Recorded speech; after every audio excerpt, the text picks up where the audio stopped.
Check 1, 2. What up, everybody? Pew, pew, pew. We are live and we are back. It is the PTPOD, and this is number 25. Pew, pew, pew, pew. As you can see, I have a little bit of a scratchy voice, but you know what? That ain't going to stop us. That don't stop the rock. We're going to keep it going every day and every night. We're going to keep it all right. Ladies and gentlemen, I see my man. I see you, dog. I'm so excited. We're just going to bring him in. I just want to say real fast, thank you so much for tuning back in. It's going to be a great show. Our boy Joe's supposed to call in and kind of guest host if he's able. You never know with Joe. So anyway, I hope you're hearing me all right. Shout out to my producer. And ladies and gentlemen, without any further ado, the man, the myth, the legend, your friend, my friend, star of stage and screen, James Money. Pew, pew, pew. Aloha, brothers and sisters. Peace be the journey. I would like to express my love for every living creature on God's green earth. I'm here to speak on peace and love and all that good Hawaii stuff. I love it. Yes. Yeah, bring the drinks on. Let's go. Bring the drinks. I don't even drink anymore. I'm drinking. This is actually a crazy mixture of lime, drink, if you will, and True North Energy Seltzer. So yeah, I'm lame. True North Energy Seltzer. Yes, it's all natural caffeine and energy. True North. So it's not actually North. It's the real North. Yeah, not the North that we were raised on. No, there's a whole nother North you don't even know about, my brother. Now, what about that face behind you? That freaked me out, man.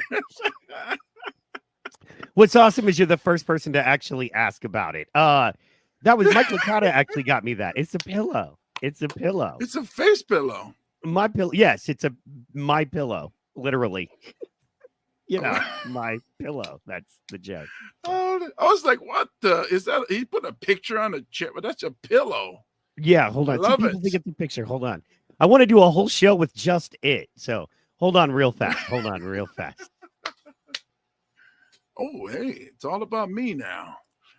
So what I wanted to tell you guys, all the darkest secrets of Michael Cheshire Hall. Where do I begin? Let's see. So he really is not from Oklahoma. He's from, and he's kind of a big head. I mean, listen, man, you got to take me seriously.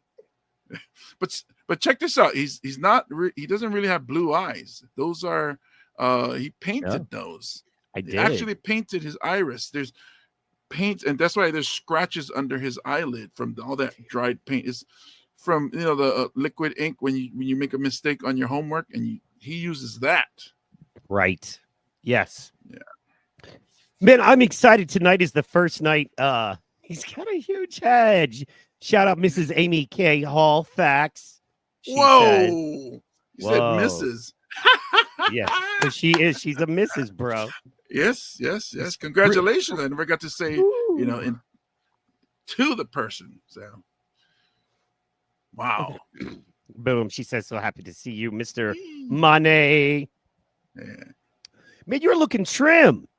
You've lost weight, well, sir.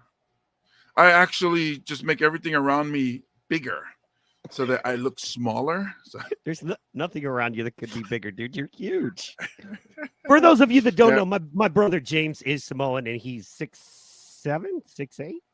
Yep, 6'7". So when we were rolling, I was 450.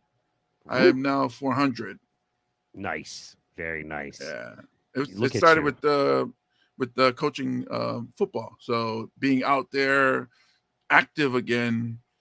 Kind of, I lost a lot of weight, and I was like, hey, let me try to keep it off and try to lose a little more here and there. But it's pretty cool being able to walk across the field and not have to take a break.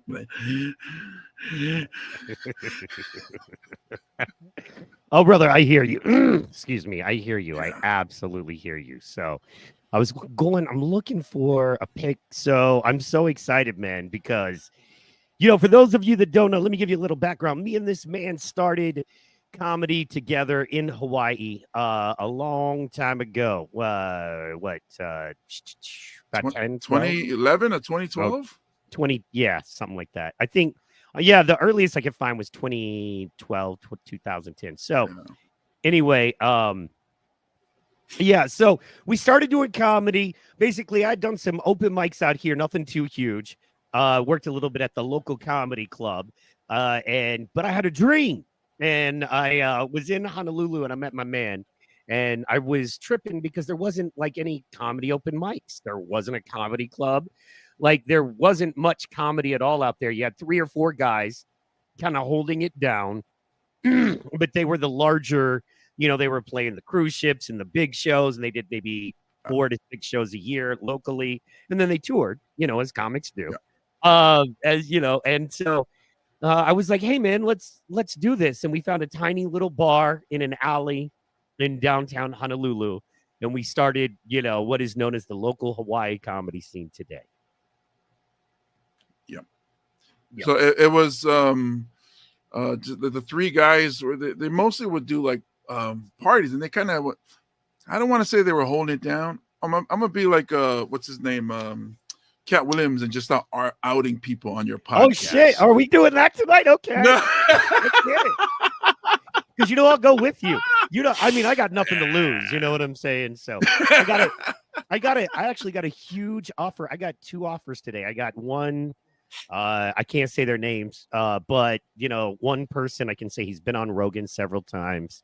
He's on late night TV, and he asked me to be his manager today. And Neil deGrasse Tyson? It's a black guy. And then I had speaking of black guys, Joe, if you're not listening, you're supposed to be co-hosting, but whatever. Anyway, and then I have another comedian, touring lady, got a couple albums out, and she asked me to do some booking and stuff for her. So, yay. You know what I'm saying? Yay. So once again, I got nothing to lose. I'm not trying to get on stage. You know what I'm saying? I got stages to put people on so I can say whatever the hell I want. You know what I mean? So let's go. Oh, I look rough, man. I've been a little under the weather, as you can tell by the voice. But good Lord, I need to put some face lotion on or something. Your beautiful, lovely, supple skin is making me look rough. Wait, hold up. So I used to podcast using StreamYard, and I love it.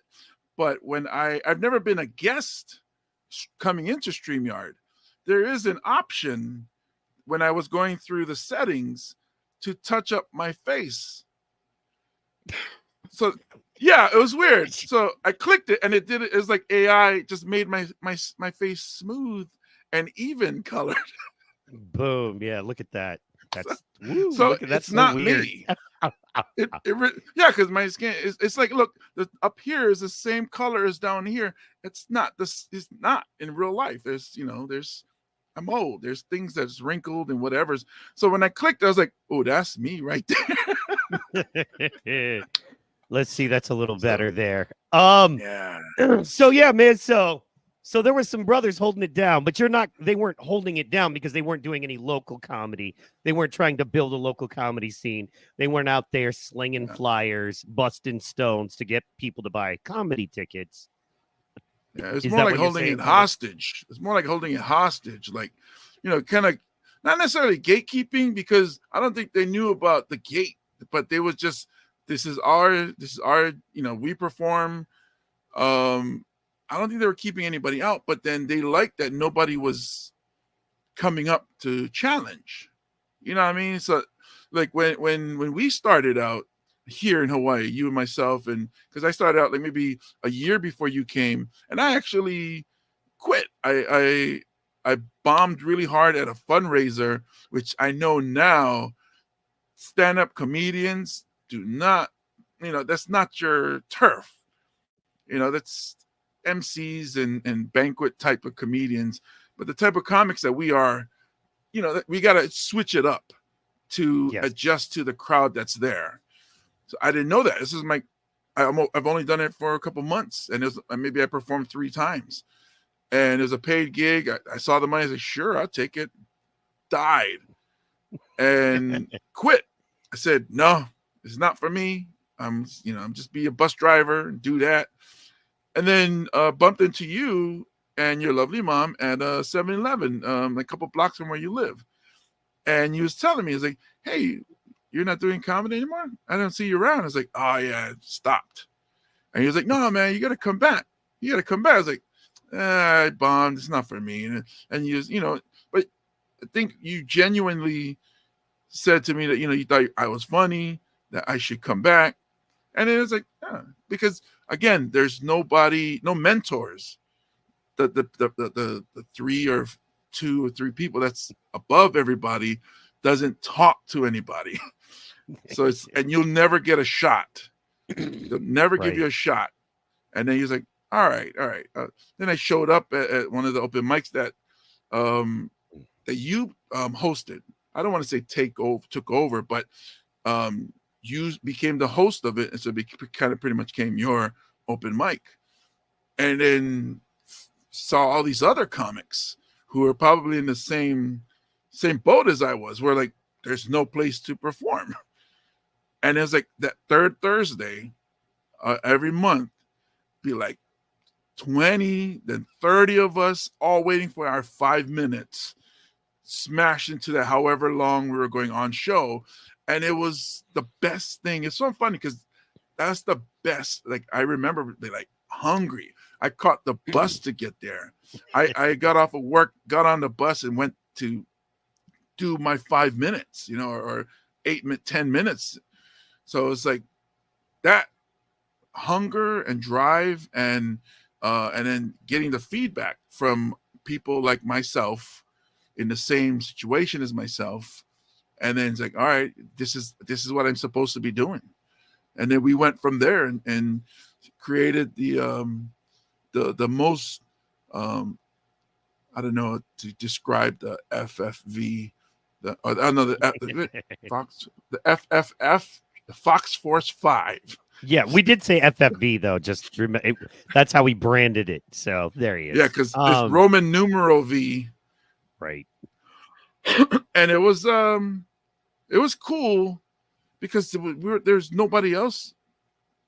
And that's the thing. If you're in your scene and there's no comedy, you just gotta just go for it.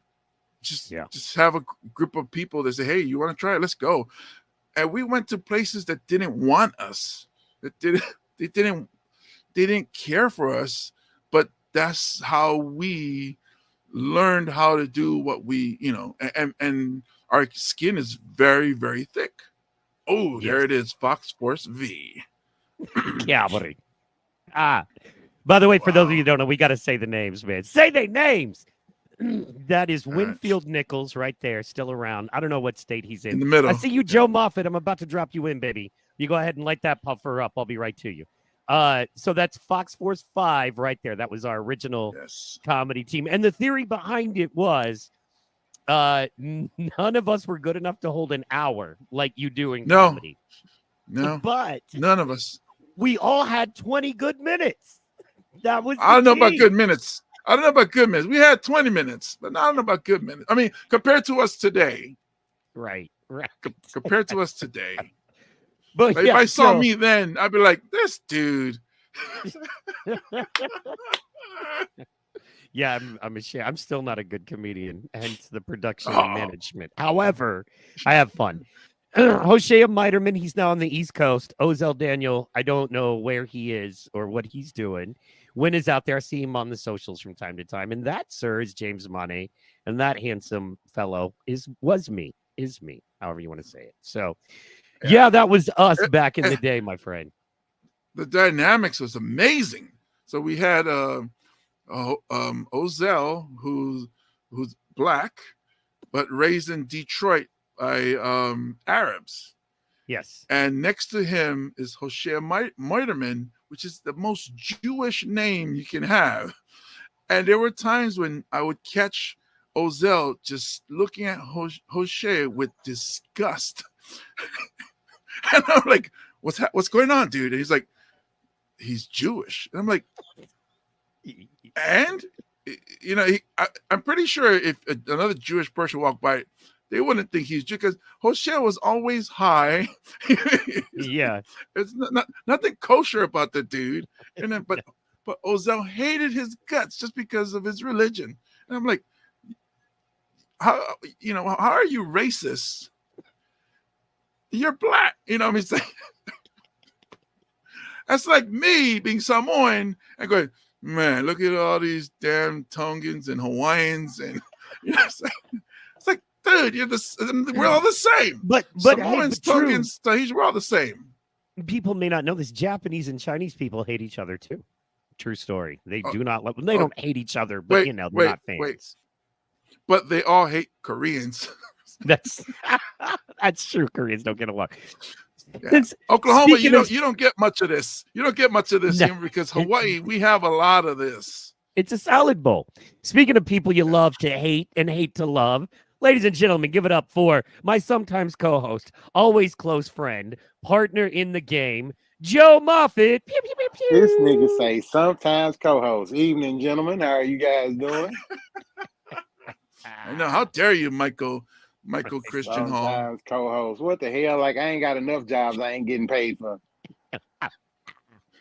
Welcome to Calgary. You know what I'm saying? Yuck. Man, saying, my guy. It is good to have everybody in the building. I am trying to make sure. Yeah. Boom. There we go. I like that. Whoa, it's a Polynesian sandwich. It's a with white bread on top and rye bread on bottom. Oh. It's woo. Anyway. Joe meet James. James meet Joe. James is one of the first guys I really got into comedy with. He's the guy that can co-sign on the fact that, I did shows with Doug Stanhope, Cat Williams, on and on and on. Because I know a lot of people around here be like, talking that shit. So, I got a famous man to co-sign. Amy Hall says, "Hey, boss, Joe Moffett in the building." Anyway, we did a lot together. My man James, we'll get into it. I'm excited. He's about to hit a Pacific Northwest jam. But he's done a lot of stuff. He's been on Adult Swim. He's been in a movie or two, a lot of local productions. And he's toured, from Vegas to LA. He's, of course, he's played the Comedy Store, all kinds of stuff. He says, I'm still skeptical. You know what? Yeah. If it weren't for the seizures, I'd have a much better memory. So what are you going to do? And the alcohol and the drugs, but let's not split hairs. Anyways, Shazam. Anyway, I'm playing with my layouts here. So, boom. So what up, Joe? How you doing? I'm good, my sir. Letting this damn next show drive me crazy, but other than that, I'm peachy. Word. James, do you guys have any big 420 stuff going on? 420? I mean, I'm not a 420 dude, so if you're talking about the I know 420 I'm thinking about. Yeah, but I mean like comedy. Do you have any comedy stuff going on?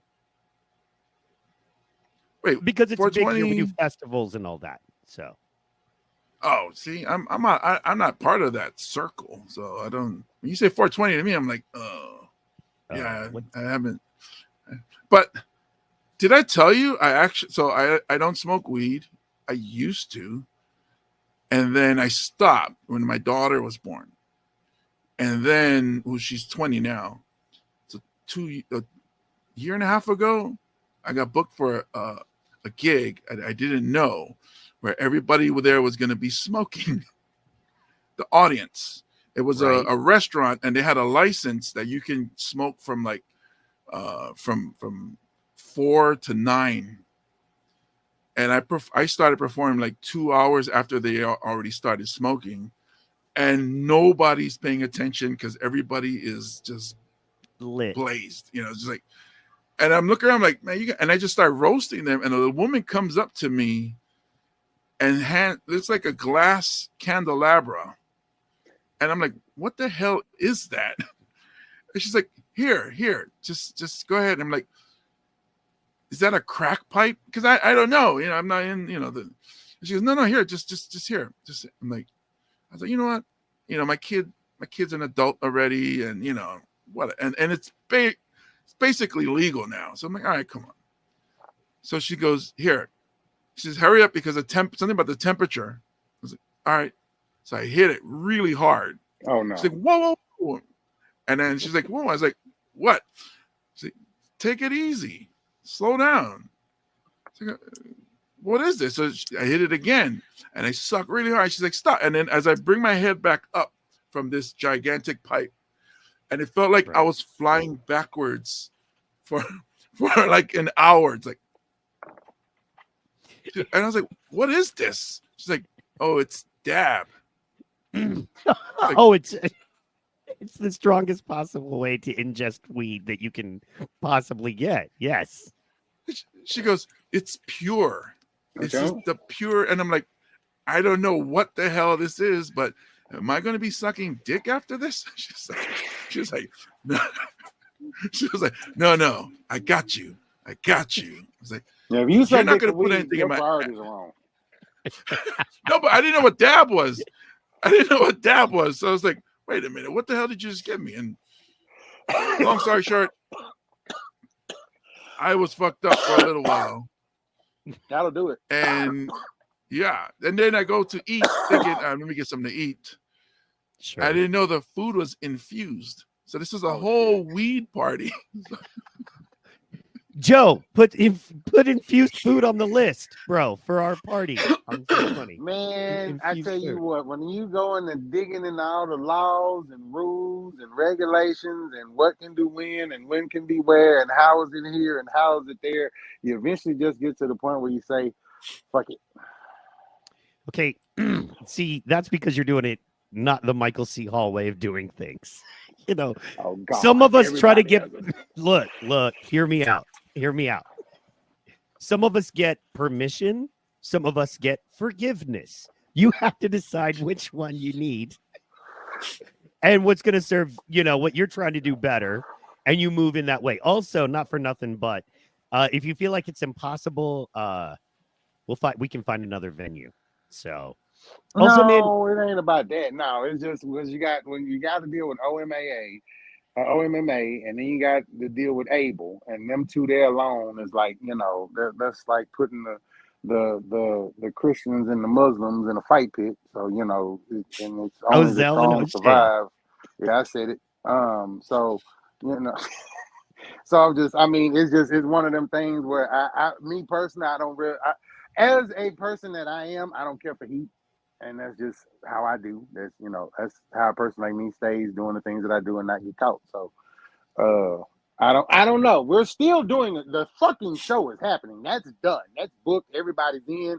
VNK, you, me, DeMario headlining. It's going down. We got the boys opening. So all of that is set. We just might not have the smoke tents and the cannon and all of that shit that I was going to do and everything. Which is fine. We'll still have food trucks. We still gonna kick it. The comedians will definitely be gone. That is, we're gonna be on Space Mountain some goddamn where. Cause y'all are. This is just me normally. Hey James, how bad do you miss Ozell? Oh man, like a lot. I can't. I don't have to miss him. Anyway, so. Does he watch this podcast? I miss him so much. Joe reminds me of Ozell. They're similar cats, except Joe isn't Middle Eastern. Joe eat the hell out of some bacon. You know what I mean? So yeah.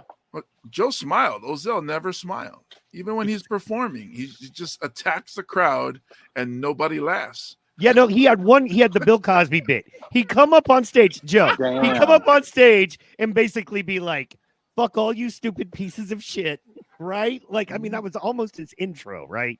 And he would do that, and then he would just struggle for 10 minutes, and then he'd go into this porn Bill Cosby bit that was a great bit, and he would run he did a good Bill Cosby, and he would run, and he would trash his wife, and he would trash his wife and her family because they're Asian. Well, I think they divorced. I heard they're divorced. Damn. Well, I mean, what do you expect? Yeah. Well, he said he was in it for her money. So you seen her, like, yeah, it must have been a lot of money. Yeah. Oh man, I'm scared to ask. Shazam. Yeah. You know, in Hawaii, dude, it's a different world. It's a different world. People don't know that. So, speaking of Hawaii, how's comedy now? You know, and that's one thing I wanted to go back to is I think one of the biggest problems and what we help create is just that comedy club scene, if you will, and not the ruined comedy club scene mainland is now. But I mean, we created a scene where comics could go on the reg. There was 1, 2, 3. Now I think how many weeks or how many nights are there mics or local shows? Shoot, there's a lot now, and there's an actual comedy club, which is Pepper's place, Stand Up Honolulu. Jose still does his 3 or 4. It's the second comedy club because Bar 7 Comedy Club that ran for over 2 years. Same thing, but no one gives me credit on that. No, because it was a bar. Pepper's is the actual. It's only a comedy club. It's official comedy club. Bar 7, right. I mean, because you can say that, I guess, about Oceans, right? Because we did Oceans and a Mojo Comedy Club. What's that? That place in Chinatown. But yeah, no. Bar 7 was a nightclub, but pretty much all stand-up clubs, right, are bar restaurants when there's not a comedy show going on, right? So if I go to the Dojo of Comedy, which is also Fifth's Bar and Restaurant in New Jersey, it's not like, oh, you're not a real comedy club who doesn't have real comedians and do real shows because you also serve beverages and food, not during the hours of somebody telling jokes. I thought you said you don't want to split hairs. Well, I mean, I say that because I'm a hair splitter. Okay. Anyway. Long story short, man, yes, there's more regular shows now, but you're still not getting the pay that we would hope to get. Blue Note is still like the place to perform if you want to, shine here in Hawaii. As far as visitors, open mic to feature levels, even some low level headliners that want to come down. There's always stage time, whether it's here on Oahu, Maui, and now Kona. Kona has a regular 2 regular shows a week now. So nice. Yeah, shout out to Chino LaForge, by the way, in Maui, the king of Maui comedy. Yeah, shout out to him. Good people, man. How are your? I know Jose Raymond is back. Jose Raymond's back on Maui too. Nice. Heck yeah. I know you went. What was it last month? You went to Maui. It was a couple months ago. It was in the fall. Performed at the playground, so they're doing shows there. Did all right. I went to Kona a week before. The night before that. Kona was actually a lot nicer. There's more hungry comics there. Nice. Maui, they're still kind of spread apart. It's like you're mentioning Chino LaForge. The other guys, I Ted Anderson. I don't really see them performing regularly. And to me, I think that's what's needed. You got to get on stage. I mean, I force myself to go to Jose's open mics, even though I don't want to. Just you gotta work out. So I'll go there and I'll do like the most raunchiest, the most filthy stuff I could think of on his stage. I'll go to other open mics and be like, I'll work on my material, and I'll go on his and just like try to like just get it out there. I was talking about rape and the Bible. I think that was at Jose's show for like 20 minutes and talking about angels, Sodom. Because it's in the Bible. Yeah. Sodomites. Sodomy. And he had people visiting in the audience from like Pittsburgh, white people, like, blue collar, clean cut, hair combed on the side. And they were just like, James said, I don't need marketing. I'm not building a brand. Yeah. Well, I just looked around. Nobody's recording, right? So, all right, let's go. I like it. I like it. Wow, that's heck yeah. Is Jose Dynamite still your favorite comedian in Hawaii? Still, he never was my favorite comedian. You say his name more than I do. you brought up his shows, man. I wouldn't even. I mean, I was thinking about him, and then let's see. I know Pepper is killing it with his club as far as comedy goes, and what you're doing out there. I think he's doing the best from a far away angle, from somebody who just kind of looks at the probably the way a comedian coming to Hawaii and looking for work is. I think he's doing the best. He's killing it. And then you have Jose. Is Patrick Tyrell still running rooms? Once in a while. He's going through a divorce. His son's, I think, an adult now, so I don't know what he's doing. It's weird. I performed with him on the North Shore, and you knew him when he was married too. And yeah, Marine, Christian, whatever, is nice, clean cut dude. And then we're in Haleiwa and we're talking. I said, "Hey, man, I saw your Wendy's post. I'm sorry, you guys having a divorce." And she kind of put it out there.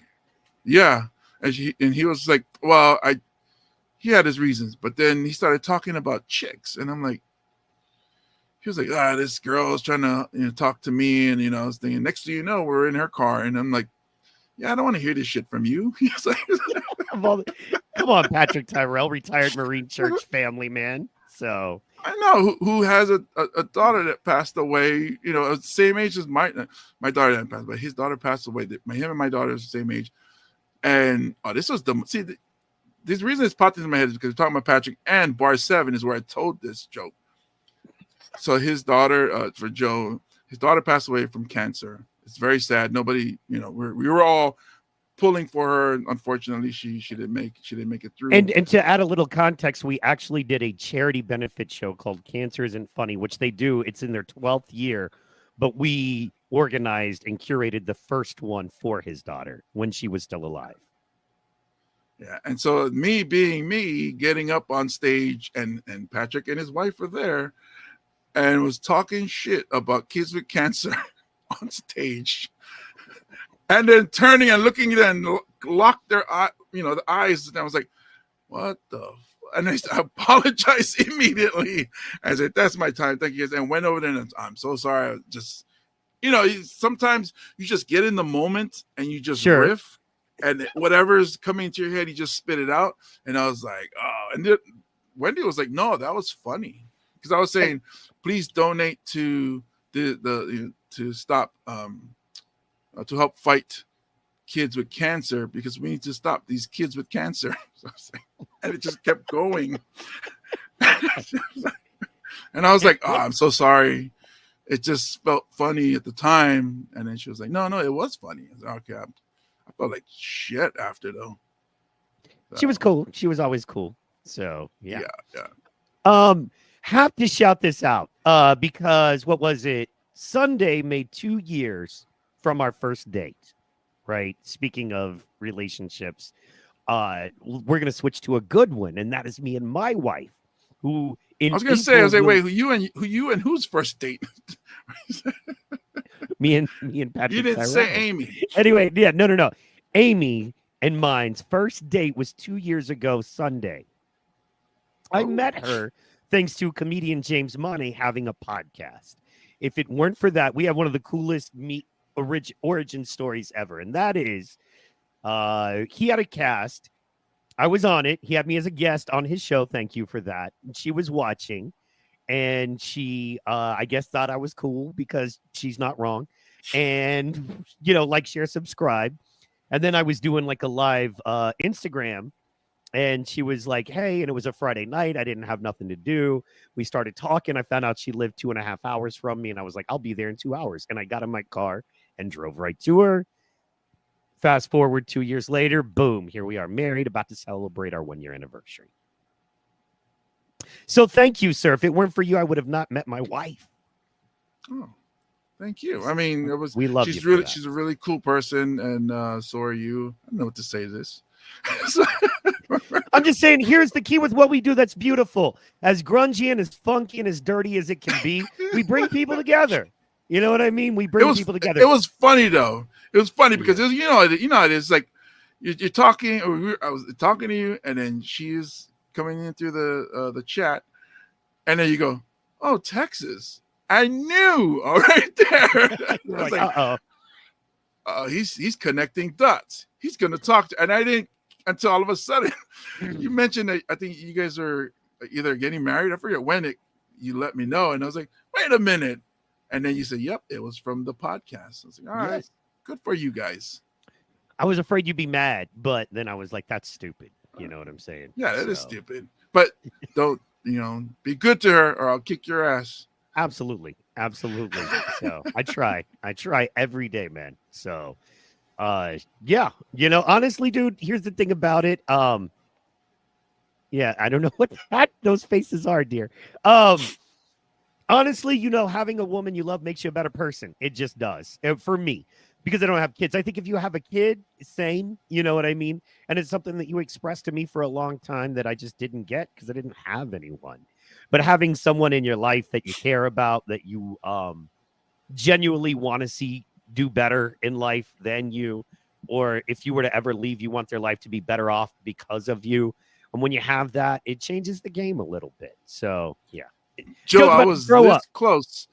Joe, I was this close to kicking his ass in a bar. Chez Monique's. We were watching Thursday night football.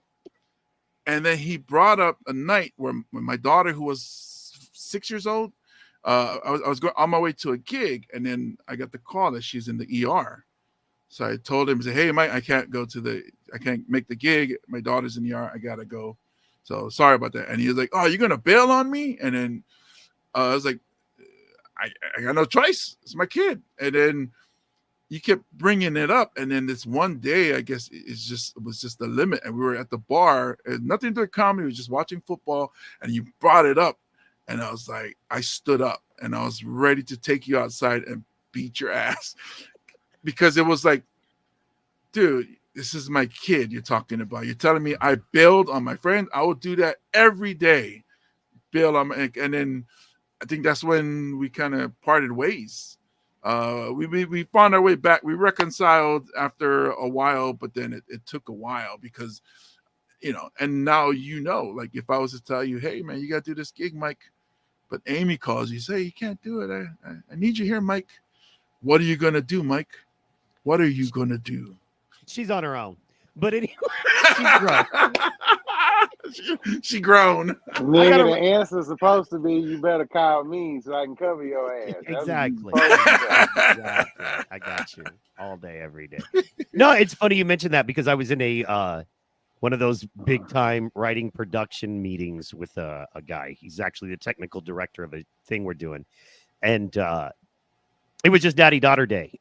It was Valentine's Day, and we'd had a morning meeting. And he was like, my wife had to go into work. We're talking on the phone because he's on the West Coast. And, he was like, she said, get that money. See, that's why I married her, So, anyway, and I was like, what up? He's like, oh, he's like, dog, my wife had to work. I'm having a daddy-daughter date, but it's cool. We can have our meeting because we're just kind of chilling. And, his daughter is like 2 or something. And I was like, no, man. I was like, I want you to hang up this phone because she's never going to have this day again, and neither are you. And I want you to hang up this phone, and we will talk tomorrow morning. I need you to get with me at like 9, if that's cool. And he was like, yeah, thank you, bro.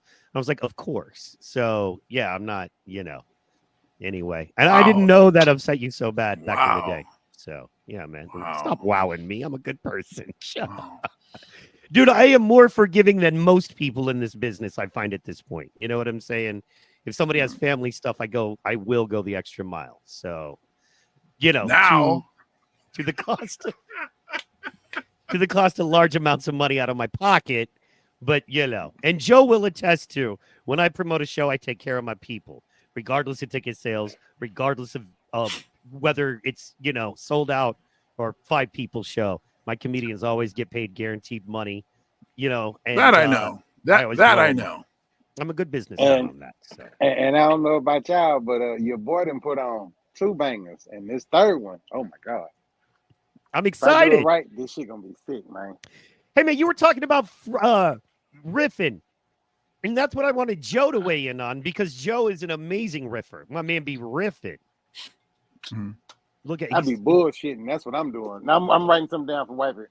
No, I be bullshitting more than anything else. I mean, I got a lot of random stuff that I can bring up depending on the topic, but sometimes that shit buries me. So I got my revenge vote. So this weekend though at Oklahoma City. So that was a damn good show. Shout out to everybody that was involved in that. That shit was fun. I was worried because when I pulled up in the parking lot, you saw a liquor store, a church, and a daycare center. So the first thing I thought was somebody either getting shot or going to jail. Exactly. Or both. And then when you saw the venue, I had to really get close to the place to find the damn venue on the map, and to see the damn address, because it had them little ass numbers on top of the door, and the door had termites, so that shit was getting ate off. But the venue was pretty cool once we got on the inside. It stuck about 40 deep, which means it was packed. So that was, it was packed at 40 deep. Yeah, so, it was like a 1970s barbershop that white people own. A small one with just a bathroom and a front door and a little spinning ball outside. But no, man, I was happy to get my lick back, if you will, from your show, because that I riffed that night, and that riffed my ass off, and that wasn't fun. I should have went regular. I went rogue. Yeah, but you were hosting, man, and that was a crazy show. I mean, honestly, we had 2 comics drop out. I had to DJ. It was nuts. Oof. So we still had it. The thing is, bro, it was how it is. When nobody shows up, everything is easy. Everybody is there. It's when you have a packed house, the people don't show. Your DJ is 2 hours late. One of the guys just didn't show. One of the guys, his plane was held up, and he wasn't even he was stuck in Florida and didn't even get there till the show was almost over. And he was trying to get there still. So respect. The DJ was sick. So it was but the show was sold out. And I mean, good ticket price, packed out, good. Everything was great. And a lot of that is because Joe came in and saved ass, man. Joe been doing comedy a long time. So you think he'd be way funnier. But hey, you go to war with the army you have, not the one you want. Pretty much. There we go. I'm kidding. I like the L's though. Like I was saying, where I went to Jose's show and just riff. You get off stage and you get that feeling like, man, I didn't do good. And then when you get to your notebook and you're like, the creative shit comes out, because you're like, I can't go back on stage and not do well. So I like when I go on the open mic and I went to one where I was just saying, what was I saying? I was saying, what I'm saying? No, was it? Oh, frick. It was just real hacky phrase, and just kept saying over and over, trying to, I told Graham Elway, I told him, I'm going to go up and bomb just to bomb.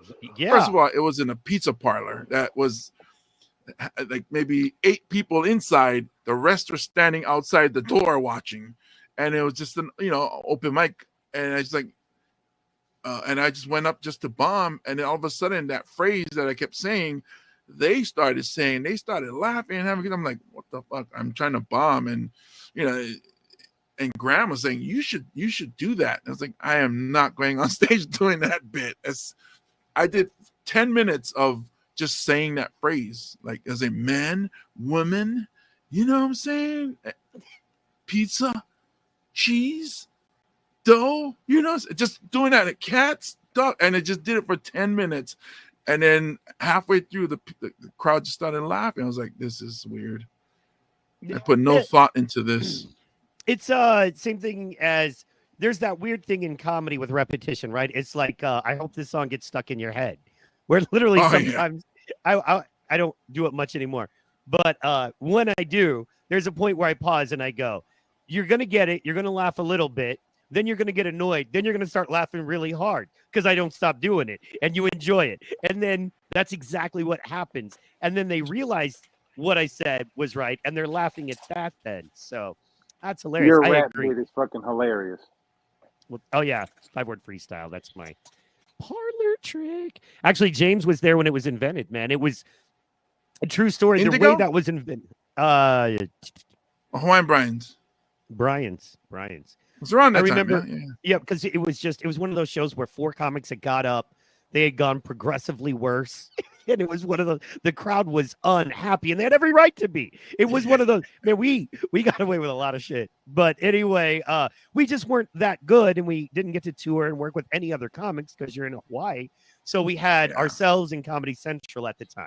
So, that was about it and what we were learning. And, but, Hawaiian Brian's is a nice room. I mean, it's where a lot of big bands play and that kind of thing. And not at that time. It is now.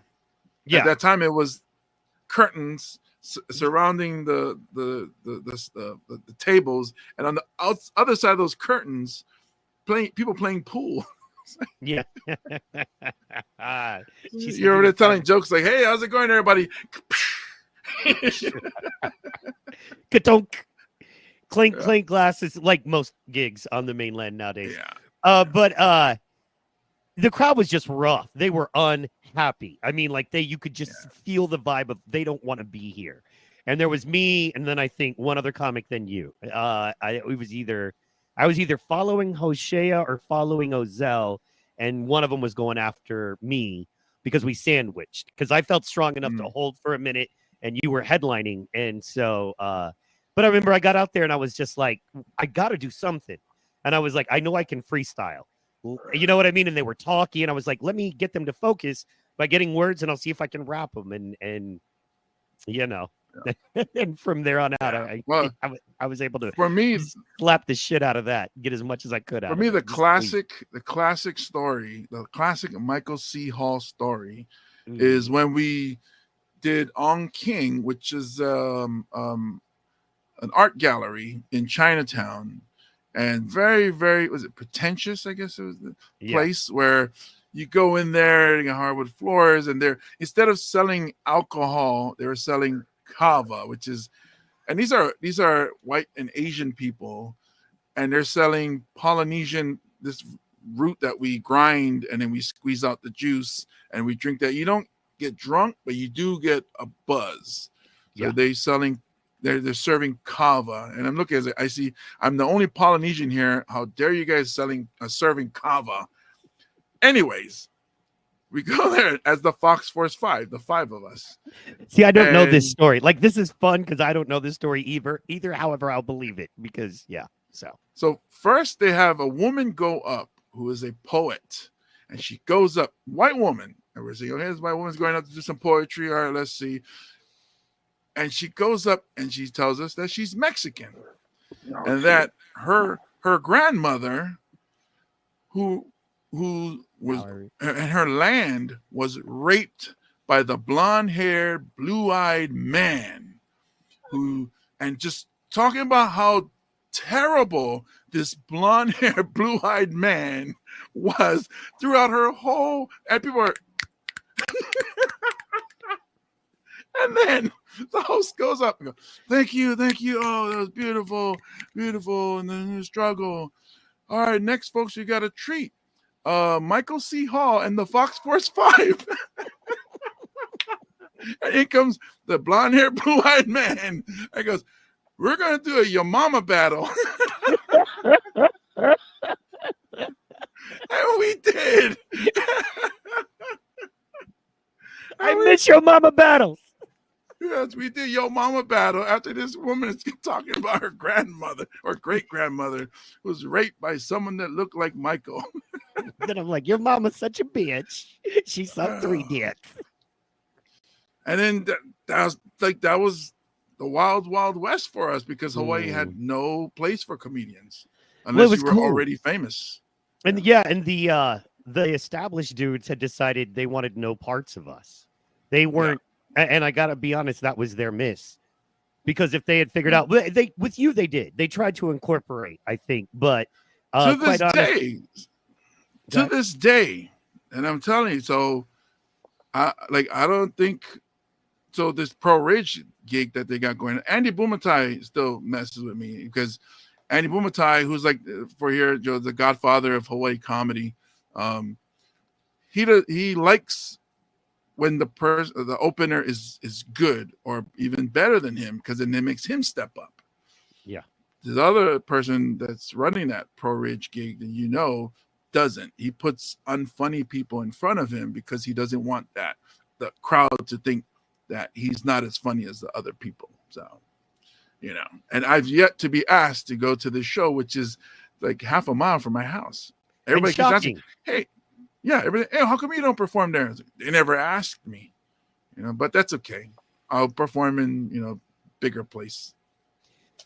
What, bro? Hey, look, man, they don't. I am so locked out of the local comedy. I have more connections and do better in Dallas. And Oklahoma City motherfuckers act like, you know what I mean, that they're hurting me. They're not doing me the favors I need to get by. I'll be at the Comedy Dojo with Sam Tripoli March 8th and 9th, by the way. So, and a few other names, Tyrus from Gutfeld, Shane Cashman, brilliant author, Hotep Jesus, the whole thing, doing the awards show. So anyway, point being, I don't really need the guy play, Buzz, but Sideline Burger Bar. We're doing comedy. No, Michael C. Hall, you can't get on this show. Well, fuck you and your show. How about that? You know what I mean? The reason you don't play the gigs I play is because they only book funny people. So, you keep working it. I'm saying, so I'll plug it. There's the Mike I know. Yeah. But now it's more behind the scenes, man. I love being the puppet master. It's way fun. So, yeah. Why you gotta be puppet master? Why can't you just be the dude behind everybody? That's me. What? When you're the dude behind everybody, you're either the puppet master or you're doing something to them, and I don't want to be that dude. The happy uncle that's supporting the team. Why you gotta be the master? I didn't choose being the master. Being the master chose me. Okay, I didn't want to be the man I am. I was forced to be that out of this world. If I got the love, you know what I'm saying? If I got the James Money level love, if people were putting me in movies and making me famous, man, I'd be all happy. But no, I had to, as every good producer, I'm a failed artist. Shit, I'm the same. I just keep grinding it like you, man. I get there's a few places I can't get to that I'm starting to see, like certain podcasts. I'm a guest on a lot of podcasts, and it's because a lot of people say, I'm one of the first in Hawaii to do podcasts. This is back before Guys with Issues, Live Mic podcast. Remember, nobody else was podcasting in Hawaii. Maybe one or two nerds or something, but it wasn't. No comedians were podcasting. And yeah, so we were. Say, we were the first actual comedy and our inspiration was Joe Rogan back when he had 250 listeners on the average. And I was like, dude, we got to do this. No, this was before Joe Rogan.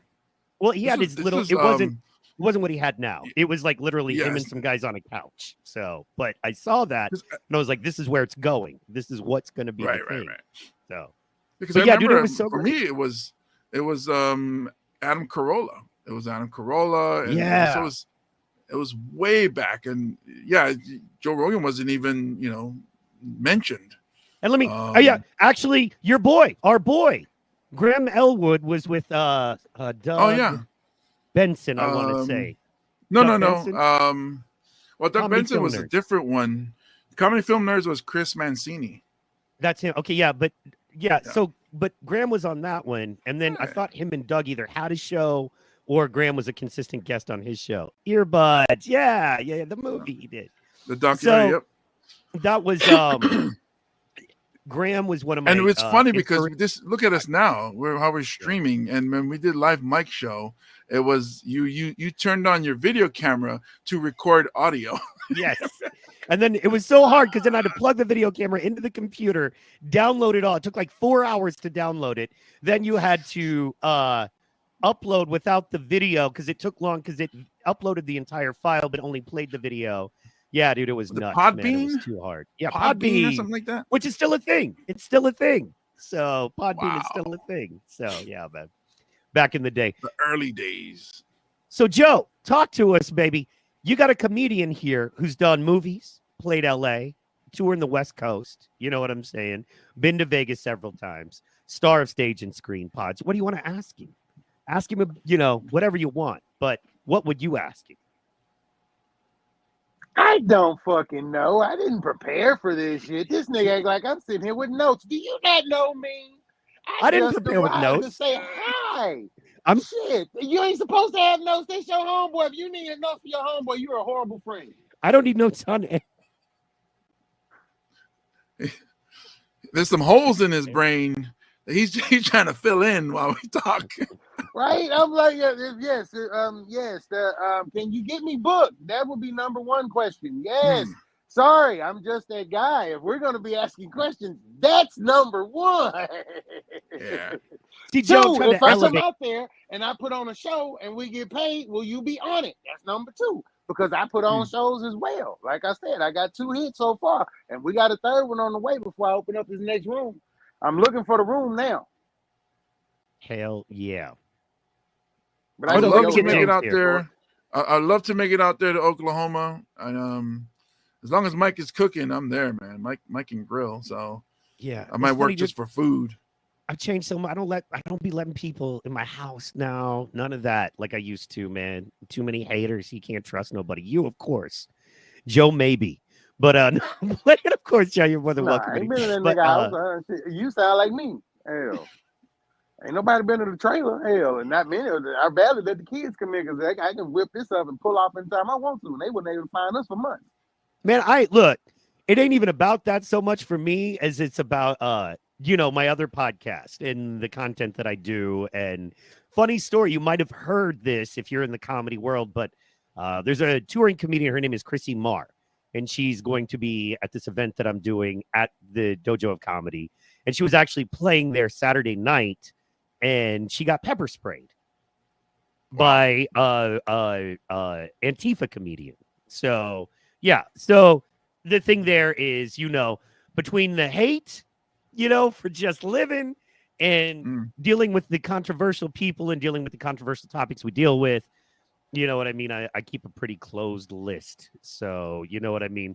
I need people like Joe's like, I don't give a fuck about any of that. That's why I work with a few people I work with. I don't talk about I could care less. Shit. Yeah, that's not my life. You know what I'm saying? I really don't. I talk about me and my kids and my wife and the dog and anything that's in filling between there. But other than that, I don't give a damn about your politics. I don't give a damn about what you believe in. Don't give a damn about your fair share of religions. You can keep all that shit between you and Jesus and leave me the fuck out of it. Yeah, I'm along the same lines. Even when I perform too, is because then when you do that, you kind of your crowd gets smaller because then these people, I mean, shoot, we're in the business of selling tickets, so we want as many people as we can get. I think Kevin Hart is the same way. He doesn't talk about politics or any controversial topics on stage, so that he can get as many fans and followers as he can. So yeah, I'm the same way. I know Mike likes to push the envelope. Not now, dude. My comedy is I'm working on cruise ship level. I'm trying to get the words fucking dick out of my set at this point, dude. So I know it's been a while, but literally I'm trying to figure out how to write, because there's like 2 or 3 jokes I have where if you take fuck and dick out of the joke, it doesn't work at all. It goes away. There's no hit there. And so, and like those are like I don't even cuss in my whole set. Like I have jokes with cuss words in them now. I'll go on stage and not cut. Like if I'm doing 5-word freestyle, I almost can keep it clean, but sometimes because you're flowing, you know what I mean? And you drop an F-bomb or you say shit or bitch or whatever because you're flowing. But other than that, like I don't even write dirty anymore. I just don't. And a lot of that, man, is I consider it almost like trying to fight with one hand tied behind your back, but in a good way. It's a challenge. Like, okay, I'm going to take these words out of your dialect and see if you can still be funny. Can you still reach a larger audience? You know what I mean? And I fully look at comedy as a job. And like any other job, you know what I mean? My job is to make people laugh, to make them feel like they got value for the ticket they bought. And regardless, if I don't make you feel like you got value for the ticket you bought because you came to see a comedy show, not a political rally or a discussion of topics, well, then I failed you. I failed the promoter. You know what I mean? I failed the other comics. So my job is to be funny. You know what I mean? Most of my set is about me and my wife. You know what I mean? Because we've been married just a year. So a lot of it is still fresh comedy to me. And we're poor. So, we talk about being in love and being poor. You know what I'm saying? And that's what we do. I'm writing my whole new bit now. I found some old stuff that I never worked into a bit, but like, a white trash bit about how I'm not like, meth head banging my cousin white trash. I'm more like steal your lunch out of the work fridge in the break room and steal your Starbucks card you leave on your desk at work white trash. It's a different level. So anyway, I'm working it. You know what I mean? So like I said, man, I got, but I have a couple jokes, and then I have this fast food porn run where, I'm like, I want to do a porn run, but related to fast food. So everybody will do it, and it's like instead of Chick-fil-A, we call it Chick-fil-A-cio because they're definitely open on Sundays. Instead of Whataburger, we call it Whatafucker because we can bring them through the drive-through at 3 a.m. Just bam, bam, serve them. And then I'm going to do my third one, and it's going to be really nasty, and I'm going to call it Arby's. So, yeah, don't laugh. It's not funny. But anyway, I'm working. I've heard it. I know you've heard it, man. I'm not laughing with you. I'm laughing at you. You're doing neither one, James. Such a comedy judge. Well, you are. I'm kidding. Because if I start laughing, I can't hear you. I gotta. Yeah, that's the punch. But the reason I stopped is I'm trying to think. Wait, RB. What does RB stand for? What is he? But then you just left it at that. That there are. Arby's, the restaurant. Yeah. Yes, because it's nasty. Yeah. I was trying to figure it out, and I was like, oh, okay. I find the best jokes are the ones you have to explain. Those are the funniest. The jokes that people don't get initially, and you have to explain the idea behind them. Those are the jokes people like the best, I find. So anyway, yeah, man. So, but yeah, dude, I write clean now. I really do. So, a lot of that is just wanting to work and the challenge of writing clean, and the fact that because I'm not a stand-up anymore. Like that's not the goal for me.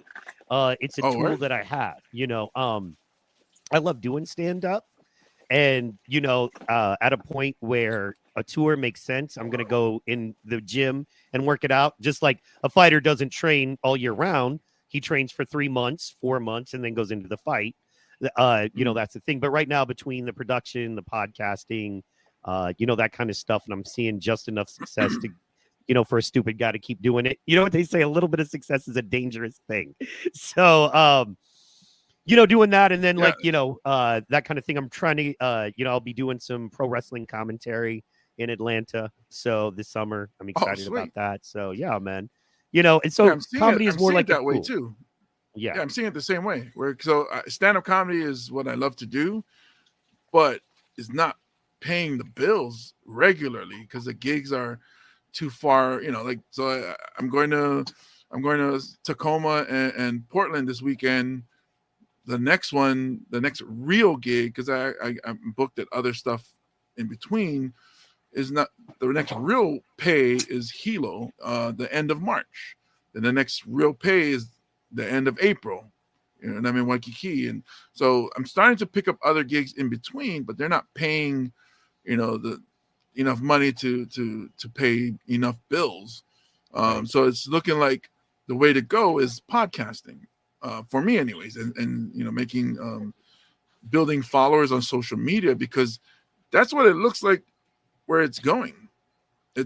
You get guys like King Batch and Matt Rife, or all these guys who are famous on social media, then go to stand-up comedy, sell out tickets, and then just have a big following. Whereas you have guys who've been through the grind and can really perform at a barbershop or a bar or an art gallery and still get the crowd to laugh, aren't selling tickets to these theaters or even like the comedy clubs, but because they're all turning to how many followers you got. Yeah. And it's like, and it's all over the place now. It's like, how many followers you got? And I didn't start getting these bookings until I reached 50,000 followers. I talked to Ron Jasal, who, I don't know if you remember, he's a Filipino guy out of Toronto. Yes. I think he was in New York for a couple of years, and now he's in LA. So he was telling me that when you get a 100,000 follower list as a stand-up comedian, you go on Live Nation's radar. They have a list of stand-up comedians who are over 100,000 followers. So I tell him, I say, oh, so Tune's probably on that list. He's like, no, Tumu's on a higher list. I was like, wow, because he is actually selling out comedy clubs. And what they're doing for Ron Jasal is, and I didn't, he kind of helped me with maybe some of these questions Joe might have. So they want him to perform in the Far East, being Asian, like Thailand or whatever's. What they're gonna do is they're gonna spend $1,000 on promotion.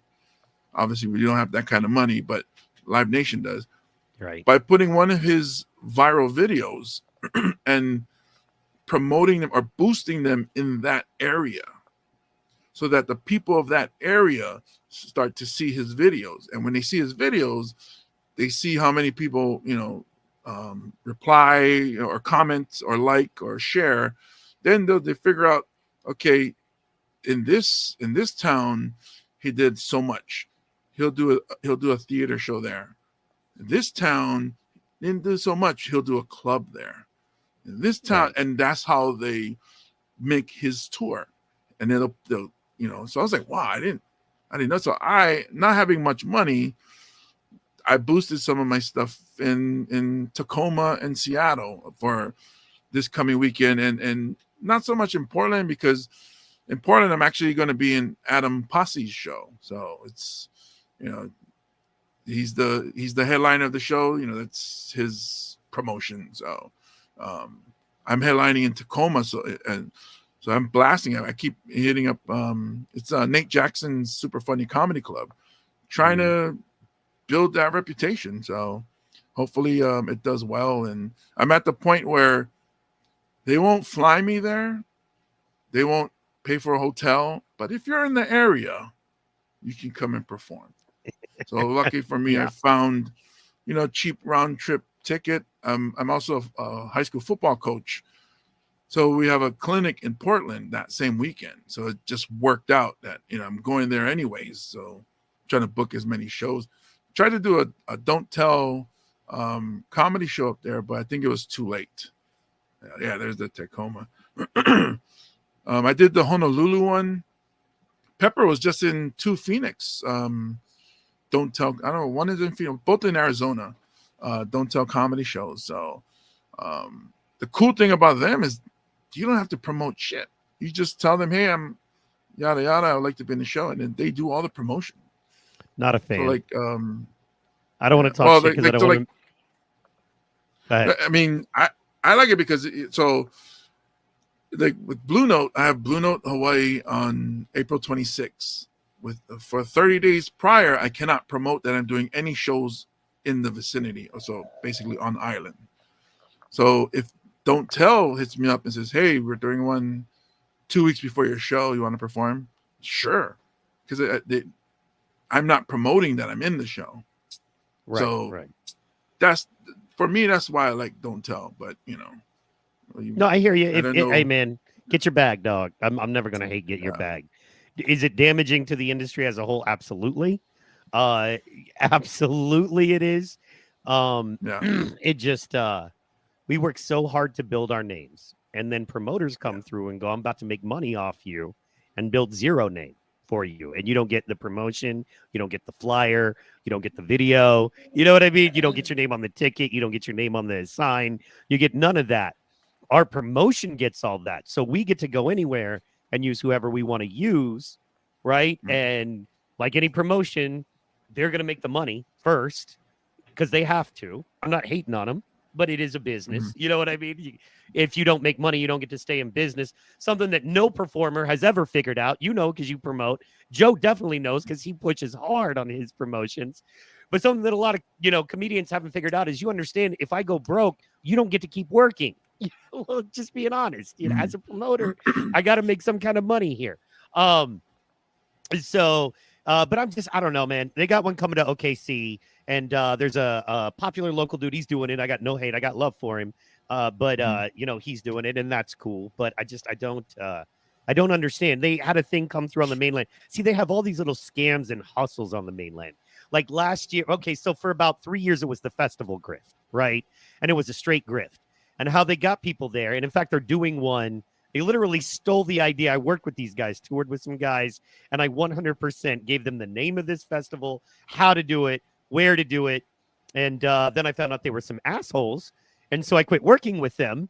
And in fact, I'm not going to say specifically, but let's just say the last gig I worked with this company, I had a black headliner, the first black headliner they'd ever used. And then they quit calling me. So there's that. And we'll just, put that in our pipe and smoke it. However, there was the festival grift. And what that is, dude, is you go online, you create a Facebook page, and you're like, comedians submit. You don't have to pay any of them. They get that quote unquote festival credit. You, as the comedians, the 2 or 3 comedians that put it together, get to now ascend to the top of the, regional comedy pile. And all these comedians are kissing your ass. You do nothing for these other comics. But all these festivals started popping up because it was simple. If I got 3 bars to say yes, I got a festival, right? And I'm not building anything for the future. I'm not trying to build a solid brand for comedians. And in fact, the last big festival out here had Joe Pera as their headliner. And I was like, come on, man. You know what I mean? Joe Pera, if you know who that is. Exactly. And I'm like, Graham Elwood would have crushed. So Joe Pera had like a show on Adult Swim for like a minute. And it was like reading you to sleep with Joe Pera. And he's like, one of those real chill dudes. Anyway, point is, there was a festival. Well, that's the thing with the festivals is that's why as a comedian, you ask or you do research. Yeah. Do people actually go to these? Because, yeah, you're right. Because even Patrick and Jose did their festival really touting it. And I'm like looking at like, oh, I don't think so. I mean, you're going to have they even booked like Mark Norman. They booked like some really, hitters, maybe like 2 or 3, hitters. Yeah. But I know they're losing money, and they did. And even the Maui Comedy Festival that I was in, that one was huge. That one had like 30 A-listers, like Tig Notaro, Kyle Kinane, Aisha Tyler, Craig Robinson, and it was huge. But they didn't make any money, and they actually lost money. So that's why there was only one. So a lot of these festivals. Right. Yeah, you do the research. There was one in Indiana that was asking me, and I said, okay, how much money guaranteed am I going to get? Because that's where, as comics, we're in show business. We got to learn more about business side. And it was always, because even with social media, it was, oh yeah, I'll do it for trade. I'll come to your restaurant and talk about your food. I get free food. Cool. I'm in. Say, all right. Let's go. Yeah, but then, the free food doesn't pay the bills. Eventually, you start to look at it, and they start talking to other people at higher levels. And they say, you got to find out what your worth is. And then you tell them what the price is. You tell them this is the price. And then I start finding out, because I'm working with 808 Viral. So they're kind of coaching me up on some stuff. And so I get hit up now that, I'm at 50K followers on Instagram. I'm at 100,000 followers on TikTok. That restaurants are hitting me up. Hey, you want to come by? Or somebody else will hit me up. Hey, this restaurant wants content creators. So they tell me, it's like, okay, that restaurant is hiring an agency. The agency is getting money. Then they go and ask content creators, like myself, the lower level, hey, why don't you go and they'll give you free food. Mm-hmm. So I'm going for free food, making that agency look good, that they brought 50 content creators and none of us got money. We all got cheeseburgers. You know what I mean? So it's like, so then that's when I kind of stopped doing these things. I'm like, all right, you want a video that I made, you got to pay. Weird shit happened though. I don't know if you guys have a Value Furniture up there, but no. They reached out to me from seeing me do stand-up. And they say, hey, we want you to make, we saw some of your videos. Can you make videos for us? And they wanted 3 videos for a sofa set. It's like, it was over $3,000. So I was like, sure. Absolutely. I'm in. Let's go. Yeah. We could use a couch. I mean, we got Samoans in this house. We break our couches all the time. So I was like, we could use some new shit. So we ended up, agreeing. I sign. The day we get our sofa, our couches, I hit up the woman that booked me, that hired me for it. And then she goes, "Oh, I just found out I'm no longer working with them." I was like, "Whoa, you just find out? That's called fired." She's like, "Yeah, I got fired." And I was like, "Ooh, wow. So what do I do with these? How am I going to make these videos?" She's like, well, "I don't know. I don't work for them anymore." I was like, all right. So you just got free couches. That'll do it. I think so. Have they asked for him back yet? No, and I reached out to the main person in California and told them, I said, "Hey, you know, I'm willing to do this. These are like 30-second videos. I don't even have to." Oh, we lost him for a second. That's that island internet. There he is. I like that. That's a good pause screen. That's funny. Anyway, yeah, Joe. It's pretty cool, man. Love talking to James. You get a different perspective because comedy in our world is different than comedy around the world. You know what I'm saying? You back yet, brother? Yeah. Hello?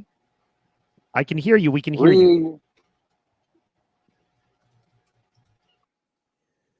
Uh-oh.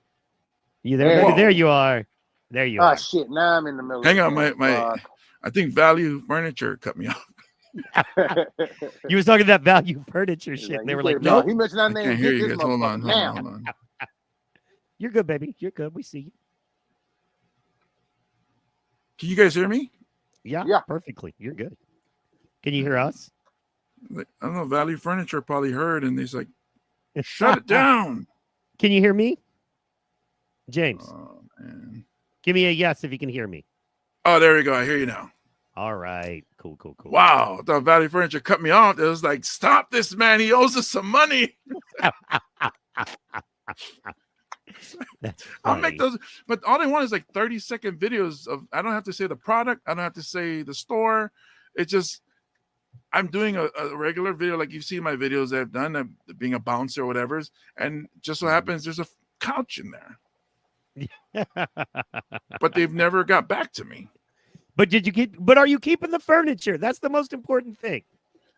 They haven't, they replied to me once and they stopped replying to me. Yeah, because it's done. It was in the budget. They spent the money. They fired the girl, probably because she was spending too much money giving out too much furniture, if she asked me. They were like, "You don't give away $100,000 worth of furniture, and we ain't sold a couch yet." You know what I mean? So they fired her. You know what I mean? Yeah. But the money spent, they don't want it back. And then the cost to ship that shit back to California from Hawaii. Oh, they have stores here. They have stores here. Oh, yeah. Well, then stop asking and keep your couch. Keep your couch. Right. I put mud on my shoes and stomped all over your couch. Yeah. Then that shit should have never gave you Samoans money. Oh God.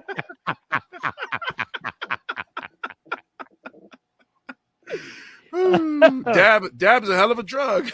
Yeah. Oh, dude, I gotta tell you something cool. My doctor is Samoan. No. My GP, my new doctor is, and he's so cool, dude. He got that Aquaman vibe. He trained UFC fighters when he was in med school. So he's so You know what we call that? You know what we call it? That's a witch doctor. You got Samoan doctor. He had me drink this. Your OBGYN is a witch doctor? What? Shut up. Your OBGYN is my mama, so fuck you. He be telling you, "Michael, a little pressure here, but it's it'll be all right. Lubed up. Don't worry, Michael. It'll go in nice and slow." Anyway, I told him, look, I can never be a doctor that deals with men's butts because I know me and being an asshole. Every time I pull my finger out, it'd be like, and that would just fuck everything up for the rest. Like, yep, that's it. Joe can charge you $5 for that examination. You know what I'm saying? For real, and I'm wearing a Super Bowl ring. I make that sound, the Tupperware sound. Ooh, seal the freshness. What was that? Dave, what's his name? Insomniac. Dave Attell. Dave Attell. Yeah. If it feels like two fingers, it's probably a dick. Did you work with him when he came to Hawaii? No, because I didn't start doing stand up until after, way after that. I wish. He's one of my favorites. He came to Hawaii when we were there. Because I saw him. I don't remember. You might have been out of town. When were you guys working together in Hawaii?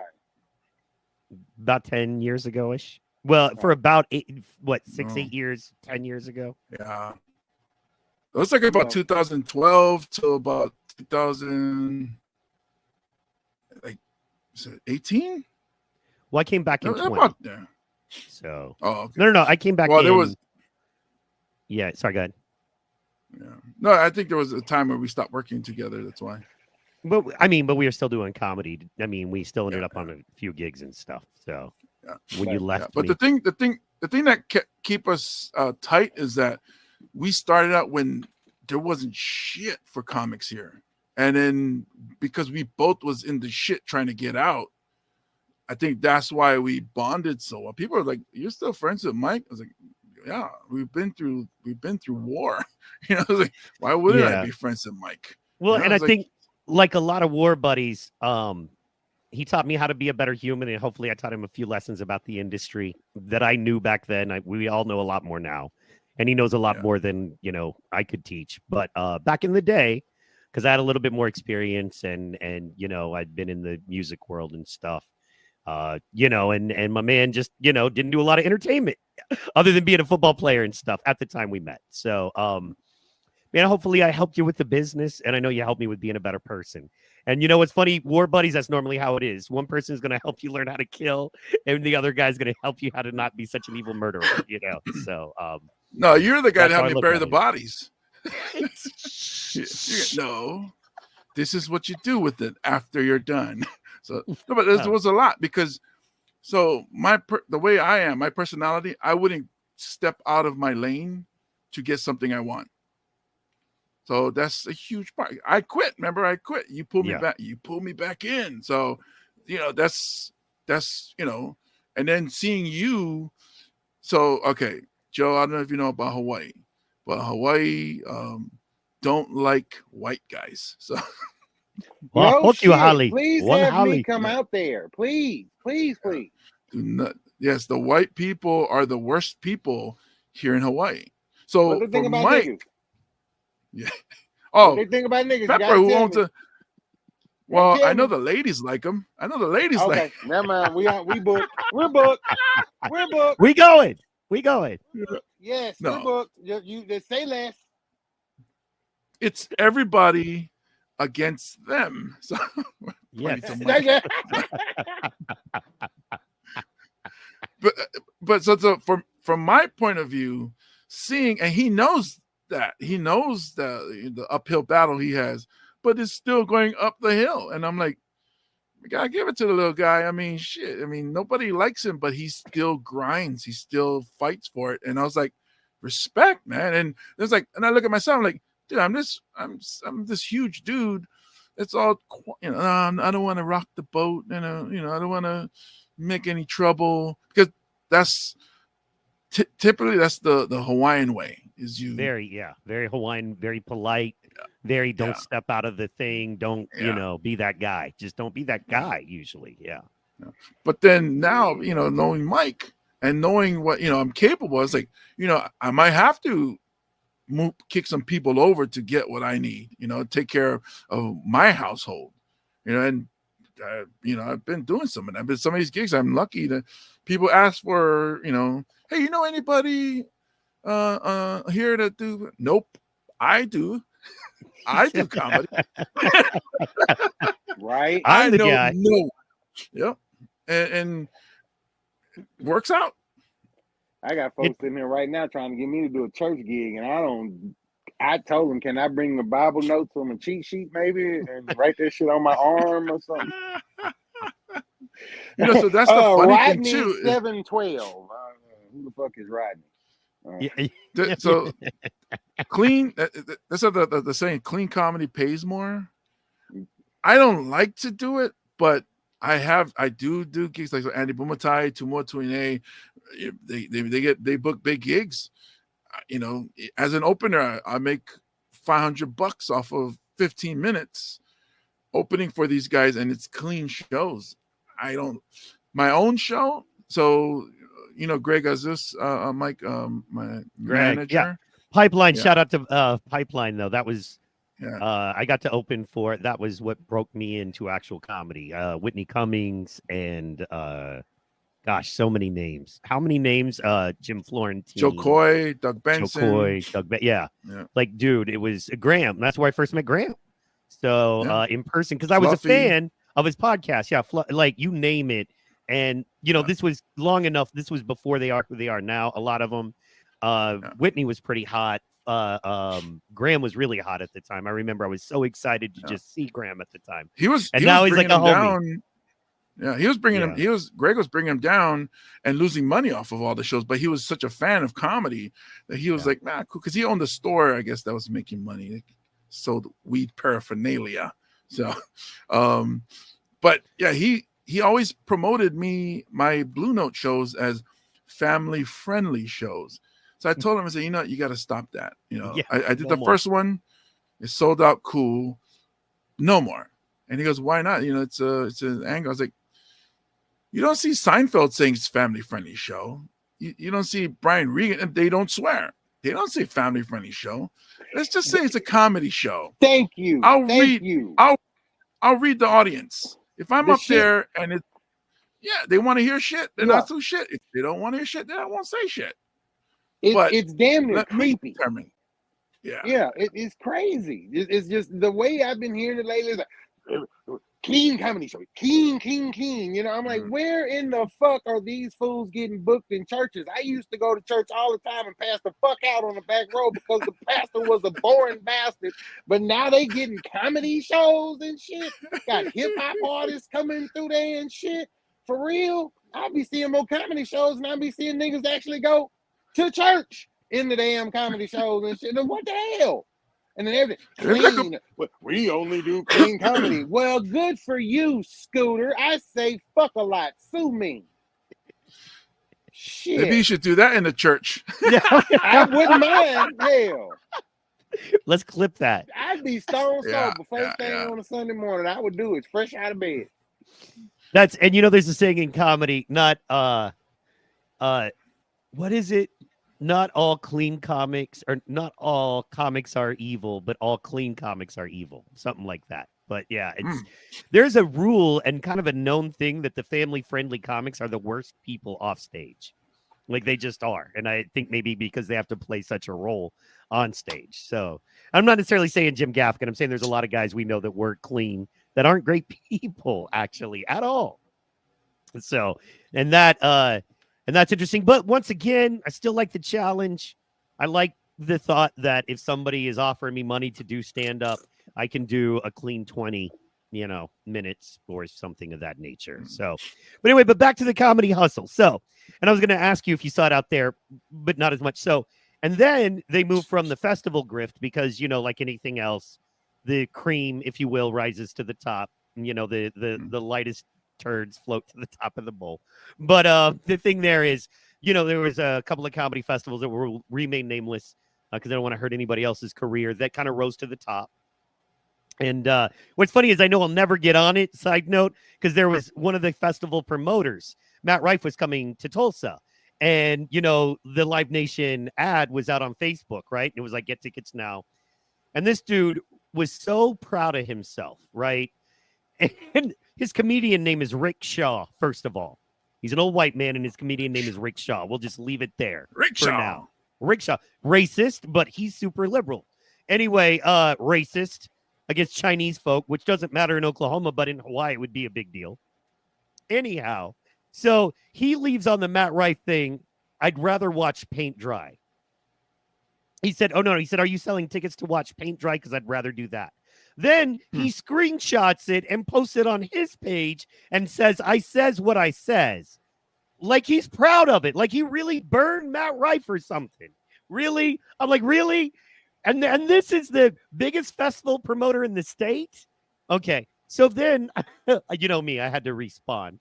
So I replied with, Wow. I bet when Matt Rife leaves his sold out arena gig and gets in his Uber Black and flies private back to his $1 million home in LA, and he's sleeping on his pillow stuffed with money, he's going to go, gee, some internet trolls don't like me. How can I change who I am to change that? That's all I put, right? Because, and where's the lie? Where's the lie? Where's the lie? No That's lie. what I thought. Both of you mesmerized because there's no lie. Anyway, so This nigga said mesmerized. Damn. I don't know about mesmerized. Wow. Oh no, you were mesmerized. Mesmerized, nigga. You were Like, mesmerized. You're welcome. sir. Anyways, Nigga, pussy ain't had me mesmerized in some time. Well, it was that one night, but we ain't gonna talk about that in public. it depends on how good it is. Anyway, Right. I was waiting for the 5-word freestyle. Say, wait, he's gonna hit it. He's gonna hit it. Anyway, no, I It's just cooked coming. now. I just He's cooked. I got a loading. podcast. I just cooked now. Anyway, Yeah. the motherfucker blocked me. Didn't be like F you back. Didn't delete my comment. Just blocked me. And I didn't even go after him. And you both know I could have destroyed him. I could have made him look like a retarded asshole. But instead, I just made a comment about, look, Matt Rife is successful, and it shows that you're not successful. That was it. That was So, it. That was you out funnying him. Right. And that exactly, hurt yeah. his feelings. Yeah. 'Cause How he runs dare it. you? He runs a festival, so God forbid.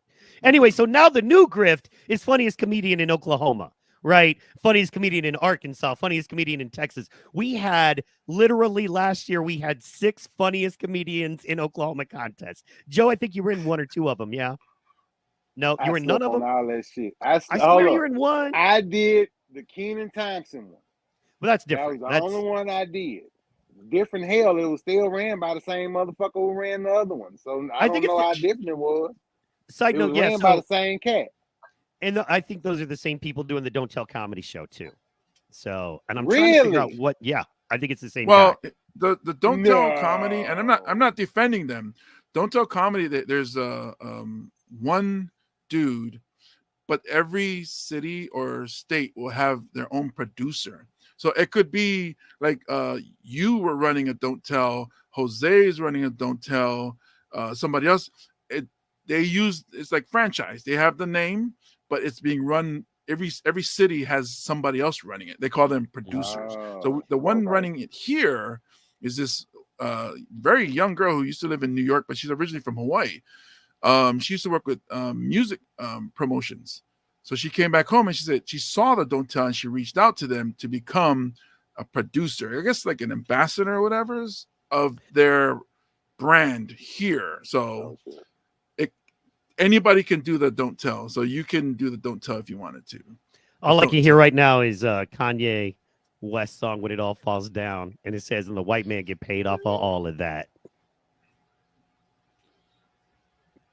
All I hear is What's the Don't Tell? Prenuptial agreement. Yeah, exactly. All we want prenup. But anyway, yeah, no, man, just once again, I don't like something that doesn't promote the comic because all you have in this business is your name. All you have is your brand. If you're a comedian, you don't have a hit song you can play for 20 years and work casinos and cruise ships, right? You're not an actor where your stuff is going to go into syndication and you could make $1 million a year off Netflix streaming. You're not any of that, right? You're a comedian. All you have is your next joke. All you have is your name. People love you. They have to like you to follow you. It isn't like a band or a rapper or whatever where, and in comedy, it's kind of like that now because of, like, say, Matt Rife, who I have no problem with, but I didn't know who the guy was till he was pushed in my face, right? Through social medias. It wasn't like I was watching comedy this, comedy that, heard the guy's name. So, but, you know, the reason like, for instance, Taylor Swift, right? Do we really think she's the best female artist alive right now? Do we not think that there is another female who can sing and perform every bit as good as her out there in the no one? Taylor and then no one. Taylor Swift Kelsey is is the shit, man. I'm not saying she's bad, but I'm not saying she's the best. She's it's her It's her, and then Miley Cyrus, and then Beyonce. And then Jesus. Oh, no, and then Bob Marley. And then... Oh, yeah, which is, well, see, reggae not so big here, dog. But anyway, it's a true story. I'm heartbroken at how much reggae is not a thing here. But anyway, country so, music though. Hawaii not a thing in loves them. Yeah. Hawaii is they huge. love reggae. Yeah. Hawaii is Jesus, King Kamehameha, and then Bob Marley. Yes, pretty much. Hawaii. They even made their own genre of reggae called Hawaiian music. Yeah, Hawaiian. In fact, is it Jay Boog that's coming? It's not Jay. I think it's Jay Boog that's coming to Oklahoma City. So next month. So yeah. Raising Cane's says one love. Yeah, so we have a local chicken franchise called Raising Cane's, and their motto is one love. And even my own wife, Amy, was like, why are they saying one love? What does that have to do with their chicken? I'm like, I don't know. Because just like Mo Betta shirts is from Oklahoma. Mo Betta. Like, so they take black people things and they steal them and for no reason, and it makes no sense, but then they brand it and overcharge for it. Well, wait, hold on, nigga. You just said the reason. You just said the reason. You gotta remember, there was a point. At least they stopped wearing blackface while they did the shit. You know, we have evolved from where we came from. Man, you are gonna be so disappointed at the 420 show then. What you talking about? Ready. I will whoop your ass. DeMario would eat you. I know. I want none. I want none of that heat. I've already been asked if I'm booked a stripper. I'm like, he's not a stripper. He's just well kept. Shit. So DeMario, the headliner for this show, dude, he looks like a body. I mean, the dude is cut, ripped. That's what the 6'5", maybe 3%. He looks like he plays in the NFL. He literally looks like he plays in the NFL. Yeah, but he's a comic. Wow. So, and that's because he spent a little time inside, so he learned workout every day. You know what I mean? It just stayed with him. You know what I'm saying? So, yeah. I was gonna say, because usually the people that are funny are the people who struggle. Well, I guess you say he's been inside. So, because when you're good looking, you don't know shit about struggle. You know, even like except for unless he needs the muscles because he ugly in the motherfucker, man. Don't look up here, girl. Don't look up here. Look over here. Look. It wasn't them muscles and them dreads. God bless him. Man, I remember. Oh, so it's like the Predator. Yeah, yeah. I remember some when fun he first now. came out. He was doing when he first came out. Black Jesus was a thing, and he looked a lot like Black Jesus. And then so many of these white comics were scared to book him. And I was like, I'll book you. And that's what I was going to say, James, about, the reason I was able to move in Hawaii the way I did is because I grew up around black people. I'm used to not being liked. You know what? I'm used to being the wrong color, man. It's no big deal. It doesn't bother me anymore. You know what I mean? It's like, whatever. So I'm never going to be the right color because you know how I don't fit in with white folk. I do not fit in. I wish I did, but I don't. So especially poor white folk I can get down with. It's rich white folk. They don't like me and I don't like them, and that's where it is. You're like the guy when we're playing spades and you have all the spades, but you don't know how to play. No, he's like the guy that I shake my head at because he's not taking advantage of his Caucasian potential. I know. You can just open the door and be like, excuse me, sir. Excuse me, sir. You know what I'm saying? This motherfucker go to the bank right now and get us along. Well, fuck we want, but then he comes talking about Hotep and Black Jesus and Kanye West. They gonna throw his white ass out there with the rest of his broke ass niggas. How dare you, sir? You gotta learn how to speak your people's language, Mike. Hey, can I just? I'm gonna hit y'all. Taught you get along, motherfucker. Do y'all not know what infiltration is? Come on now. What do you think they sent me in? Infiltrate from outside? He's outside looking in like, I don't know how we're getting in there. You in the parking lot with me. Walk your Kenny shoes in there and go holler at these people. Kenny shoes. And Oh, you boomer. Yes, boomer sooner shit in a Brooks Brothers suit, motherfucker. You need to get what's the motherfucking shoes they wear? Get you some goddamn not what beaners, what the shit they call them damn shoes. And no, the worse ones. Them new white people nice shoes that look all gross. Shoes. Yeah, they're like Birkenstocks, you bastard. Yes. Birkenstocks. No, Mike, Adidas. You just gotta Mike. You just got to put white face and on. Chucks. Yes, just go infiltrate, dude. Bro, no, okay. So what y'all don't understand is that I have to deal with those people in that way in my day job world. In fact, I was writing for the Hotep for comedy. I was writing for the Hotep Jesus event. They stuck me with this one. Right, he's a good dude. He's a great dude, but he's so white that we're writing, and I'm trying to write a joke about NBA YoungBoy and Shannon Sharp, right? And like, there's just a thing we're trying, and we're writing for Hotep, so we're writing for a black guy, and he didn't know who Shannon Sharp was. He didn't know who NBA YoungBoy was. He didn't know who Cat Williams. He was like, I kind of know him, and I'm like, these are the people I'm working with here. So when you deal with those type of people, and he let me know real fast that his daddy's a millionaire. Scoop, whoop, whoop. So when you deal with those type of people, you can't be hood, right? They dismiss you. So you have to be like, look, man, we've really got to get this done. I'm telling you, bud, if we don't handle this right now, there's going to be big problems. And I know neither one of us want that. And I really appreciate what you're doing, my friend. Thanks so much. Now let's go work on your white top. You ain't use any keywords. You ain't use any keywords. Shut that shit up. Thank you. I'm trying to use any keywords. I'm trying to extrapolate the best representative for the situation. You better whiten up, sir. And then you book bigger gigs. Exactly. We need loans. We need bank deposits. We need to get shit done. And usually, whiteface does the trick.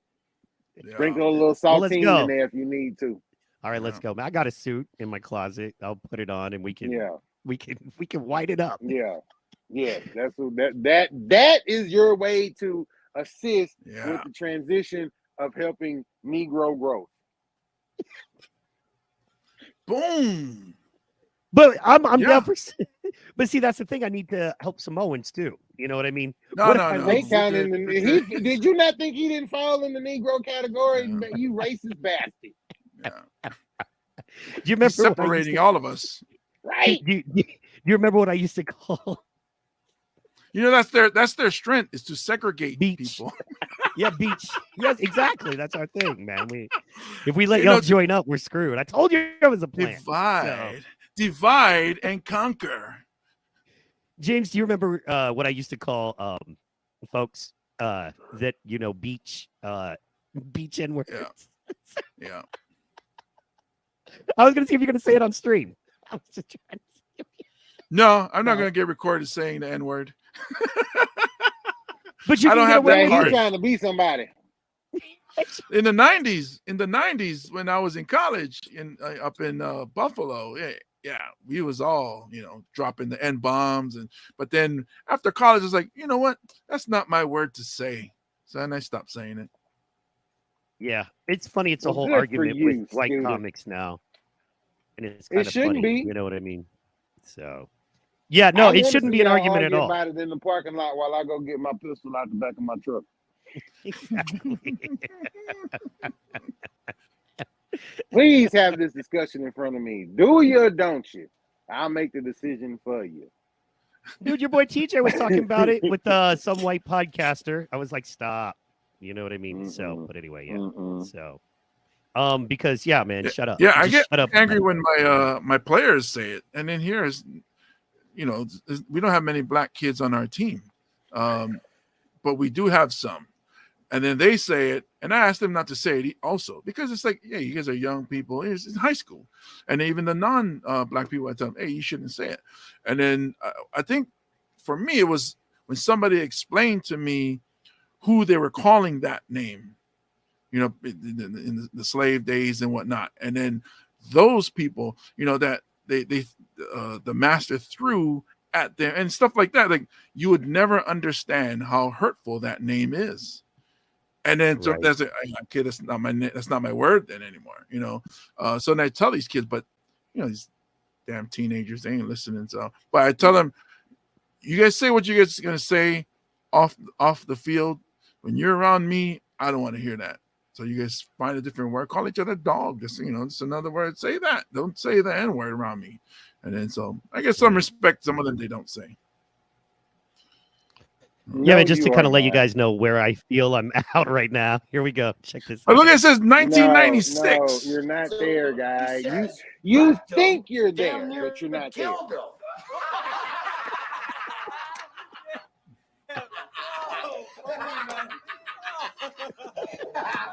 I love you guys. I love you guys. James. We're going to have to get him a manual. But you're saying, I'm the man, Whitey, and you guys are the victims of a tyrannical, racist, oppressive society. That's right. Man, that sucks. True. I'm going to talk to some people, straighten this up, man. Right? Bunch of bull crap. Right? Yeah. Just saying, man. That was the moment. I had a moment. You know what I mean? That reminded me of that right there. Well, next you're gonna pull up the Eddie Murphy. I'm gonna go talk to some people and get this straightened out. You gonna pull up the Eddie Murphy sketch on SNL or Saturday Night Live? We're gonna kill the white people. Where's the white dude? Yeah. No, he was a black. He was Jamaican. He was singing for the white people. It was like he comes like, kill the white people, and everybody's like, what? Yeah, wait a minute. You know, Eddie Murphy's white man sketch was one of the funniest sketches of all time, where he acted like he was a white dude. He was like, I'm Bob White. And he went around New York acting like a white dude. And it was real. It was so funny. So, and then they had the jokes like, here's a. They squeeze their butts really tight when they walk. I had to learn how they walked. Hell yeah. So, but yeah, man, of all the places you played on the mainland, what's been your favorite club, James? Oh, wow. I guess from experience, the experience I had performing at these places, so like the Comedy Store, you'd think I would say it, but I was friends of family. Somebody got me on their show, and it was just 3 minutes. Now, you know, so in Hawaii, everybody gets 20 minutes almost. We get tons of stage time here because there's not many comics. So we're used to our jokes being pretty long and you know, you chop it all the way through. So when it's only 3 minutes, I was like, all right. I got up and I didn't even do an actual joke. I started riffing, and the next thing the light comes on, I was like, oh shit, that's it. Damn. Wow. So the dudes in LA, they all do 3 minutes. So their 3 minutes were tight. Mine was all over the place. So it was nice to have been there, but it's like, man, my experience sucked. So I would have to say the Dirty at 12:30 in Vegas was the best. And it was, the weird part is I'm not that raunchy when I perform in front of actual show, but the comics there were just going for it. Even Jose Canseco showed up before the show started, came into the green room, and he said, "You fuckers talk about steroids. It's all good. It's all good." And he walked out. And so it's like the experience, everything it was pretty dope. Is full house. Told them my jokes as dirty as I could, and they loved it. And it's actually a free show. And all you got to do is, I mean, Eddie Ift is one who connected me with the dude there. I got to perform there twice. I recommend the comics at our level. If you can get on that show, that show's dope. You go do all these other, and not only the rep, but just it's just so much fun to just be yourself and just let it go. And the audience is just with you. It's something about a Vegas crowd where they're just like, yeah, we, I don't know, maybe they worship the devil or something over there. They like some filthy shit over there. But I'm not saying people should worship the devil, but anyways, it was a lot of fun. It was a party. I was a lot saw of fun. hookers working during the pandemic in Vegas. Yeah, it's fucked up there. It's in the best way though. Vegas is such a magical place, man. It's in the best way. This It's the worst thing in the this best. heifer looked so ran over and through. I thought she got hit by a car before she come winking at me, trying to give me some pussy. I was like, ma'am, it's 11:30 in the morning. You just got off your shift. Come winking at me. I know the freshness tag on them panties have been taken off. No, thank you. I'm good. Dude, it's at 11:30. She's either ending her shift or starting her shift. You know what I mean? So Yeah, and it was depends a on- Sunday, so she was definitely in it. Oh, Yeah. I don't know. My screen is freezing. I don't know if your guys' screen is frozen. I don't know if You're frozen. lap- You're not. Well, we see you a Okay. little frozen. It's a picture of you. Let me see something. I'm gonna try something real fast. Boom. no, I got the I don't know if my laptop is heating. A little bit. No worries, dog. Yeah. No worries. We about to wrap here anyway. Figure we go about 10 more minutes. Did want to talk about James. Let us know where. Goodness, I'm trying to get your screen back up. We can hear, but video is frozen. Yes. Yeah, I think it's on my end. Because the first time I went off, I wasn't touching any buttons, so I think the screen closed because the laptop went to sleep. But I don't know what's happening now. So tell us, man, so we can get you out of here. Tell us where we can find you and when we can find you there. All right. And then so my website, comedianjamesmoney.com. Hit me up on Instagram, on TikTok, Facebook, comedian James Money. I'm performing this weekend, February 29th at Nate Jackson's Super Funny Comedy Club. I'm headlining. They do at the end of the month, they do a Pacific Islander night. So I'm the headliner there. Oh, man. Dude, Ben is in the chat. Shout out to Ben. Ben Hamilton. Oh, there I am. By the way. I'm back. There you are. Back. Shout out to And Ben then, Hamilton in the chat. What's up, Ben? And then Saturday, I'm performing with Adam Posse and Leo K, who I thought I was the largest Polynesian comedian, but Leo K is 6'8". He's half Samoan, half Tongan, so he's bigger than me. So we're doing a show at the Helium Comedy Club in Portland, Oregon. There might be a Don't Tell comedy show. I don't think so, but other than that, I have other shows coming up on Hilo and Waikiki, and hopefully I book more continental U.S. Shows. I know Asian AF wants to do something together, so LA might be a possibility in the future. Yeah, man. I want to get you to do Dallas, Oklahoma City, and then probably Tulsa, Enid, where my man Joe is run. I think it'd be great to have you out there. Yeah, man. I was in Dallas. You and me were there. Remember, we were there for Decker, the live version of On Cinema with Tim Heidecker and Neil Hamburg. Well, Greg Turkington. So, yeah, Dallas seemed nice. Yeah, man. How Austin was cool. Austin is a great town, man. Yeah, I did comedy there back in the day. So what is the Hawaii take? And because I know you get a lot of the West Coast take on things. What is the take on what's happening in Austin right now? Oh, as far as what the mothership and stuff? Or is there something else there? Well, yeah. Well, I mean, it's just the scene. I mean, Austin it's LA in the 90s. I mean, like, dude, I wish we could go and walk around downtown Austin. You understand? So the way it works with the mothership, right next door to the mothership, his old producer, not young Jamie, but the other guy, Brian. I can't think of his last name. But he opened a comedy club that's even bigger than the mothership. And then Ron White has a club that's almost like super private.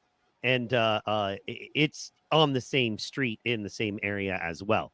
So there's that. Then you've got the Creek and the Cave, which has been known forever to be a great comedy club. Then you've got the Austin Comedy Club.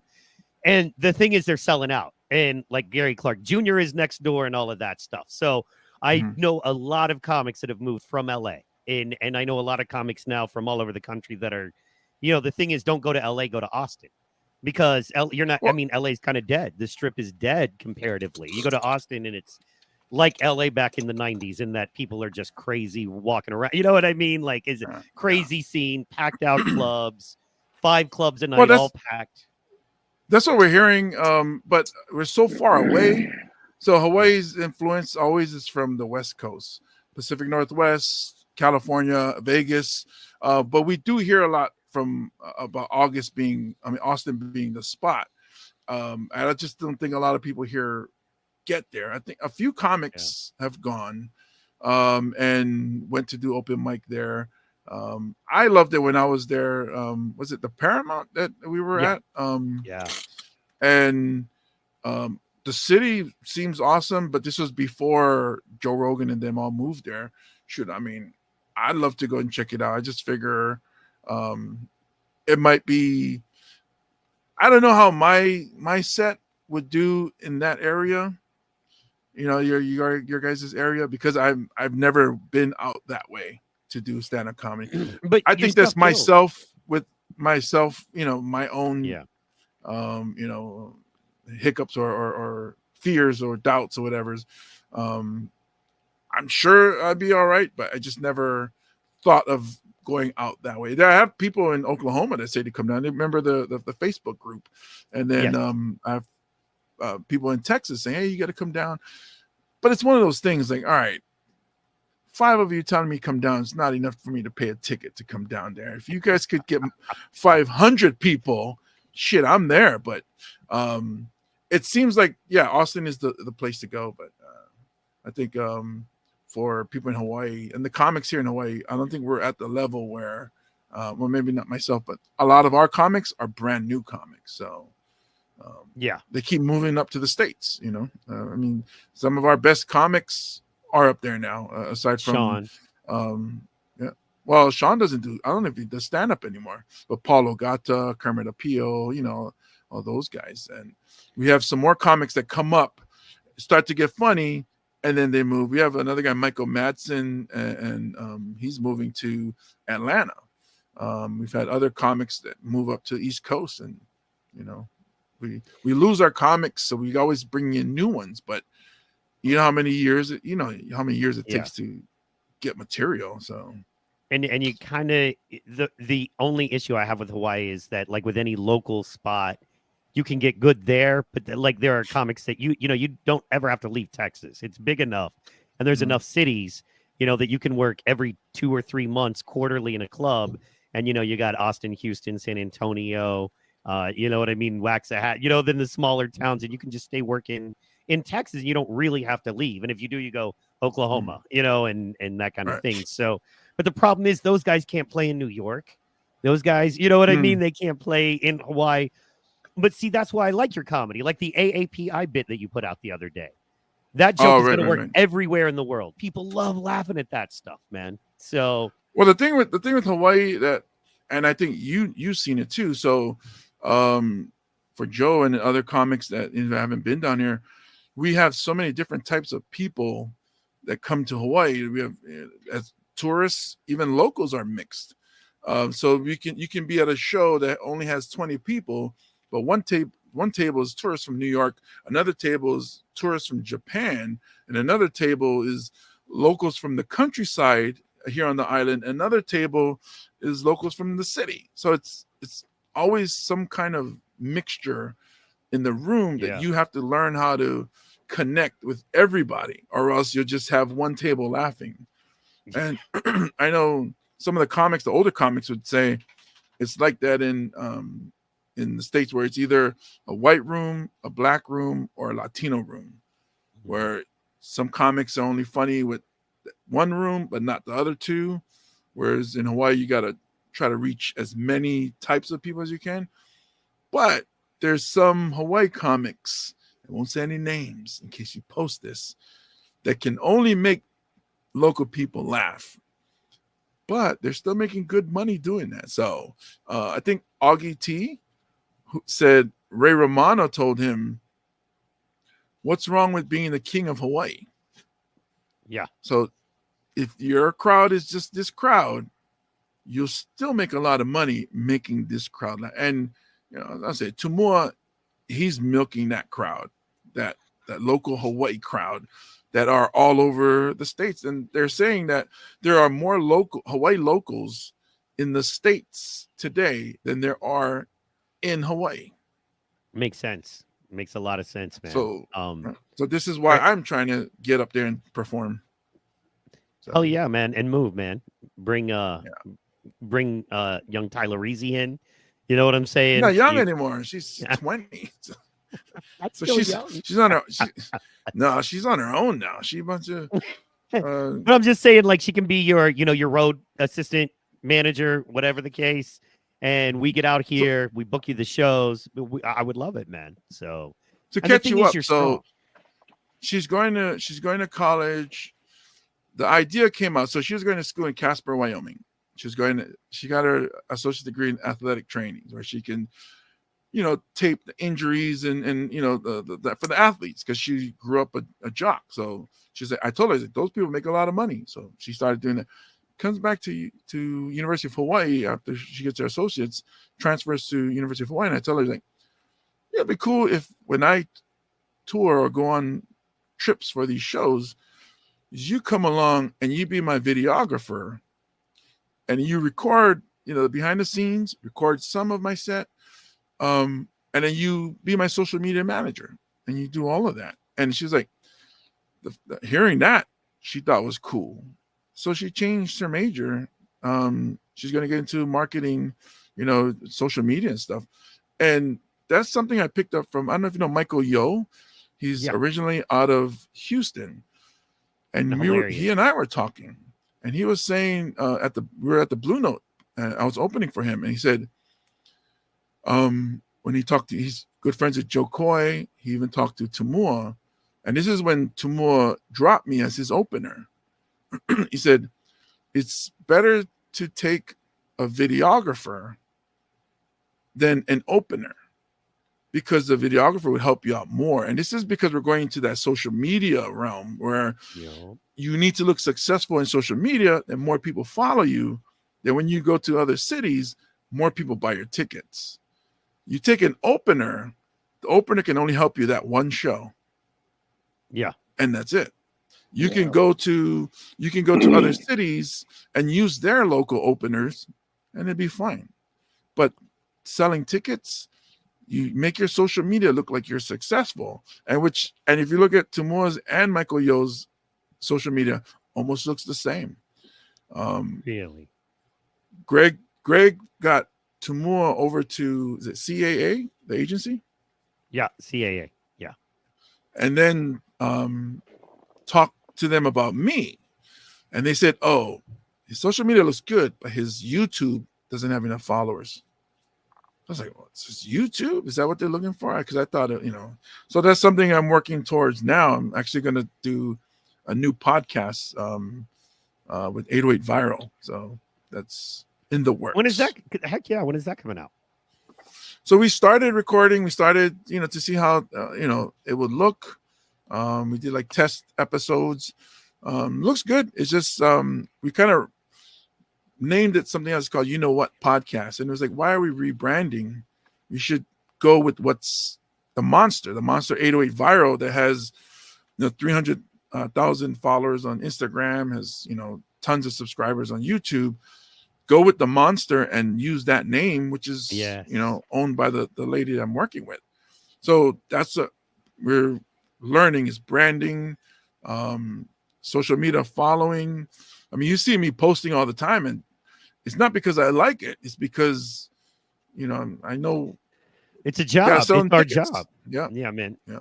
I wanted to share. This is one of my personal favorite pictures in comedy. And that is me and James at the Dragon upstairs, where basically we teamed up, and for a long time, for a very long time, we ran that show, and it was an open mic, and it was instrumental and key into building the comedy scene. But as you can see, I'm hosting. He just got done killing. I think there was somebody in the audience that was tripping. I was like, great job, man. You know what I mean? I was like, that bitch is a bitch. I'm gonna go after her right now. And I think I remember specifically telling you I was about to go after somebody that wasn't good in the audience. So anyway, I just want to share my favorite picture with the homie because I can do that. Mine was the one at the Bar 7 where we're at the table with Yosh. Oh yeah, man. I did not get that. That's not in these files. Dang it. We have a million of them. Yeah. So that's the cool part about it is that you know what I'm saying. Can't nobody say that you know I didn't work with James Bonney, man. So and real fast for people that want to know, you were in what movie again? Which movies have you been in? Well, it was Deck of Cards, which was came out of Decker, the TV series. And look at that! Look at those stupid kids. So Adult Swim, I was a character who was the unofficial king of Hawaii with Tim Heidecker and Greg Turkington. And then they made a movie called Deck of Cards. I've been on 4 seasons of Decker, and then the movie that they made that came out recently. Done other things, but you know, stand up. I've performed a bunch of stand-up comics that have come through. Bert Kreischer, Ronnie Chang. I think Ronnie Chang's coming back, and it's cool. It's a cool spot to be in, but it's like I don't want to be an opener. So a lot of times, you know, even Patton Oswalt, when he comes down, his assistant will hit me up. But it's like, cool, I'll do it because you know, got to get paid. So you got to get money. So I'll do it, but it's not my dream to be an opener. So you get a lot of comics here that are like, oh, I'm opening for such and such. I'm like, well, good for you. You know, if that's what your dream is, then you've made it. You know, I think the highlight for me was Dave Chappelle. You know, it was 3 shows for him on Maui, and that, you know, having a conversation with him and wanting to hang out. The story, which was when I got there, he said hi, and that's it. Just, you know, nothing special. But for me, it was special. Sure, went on, killed, got off stage, went back to my dressing room, and then he came in and he said, "Oh man, good job, man! You're so funny." Oh, cool. He said, "Come here, let's hang out in the receiving room till everybody shows up." And we had a real conversation. He even offered me weed, but I told you at the time, I didn't smoke weed. I told him no. And then when we were leaving, he wanted to go to a bar or club that would let his DJ play.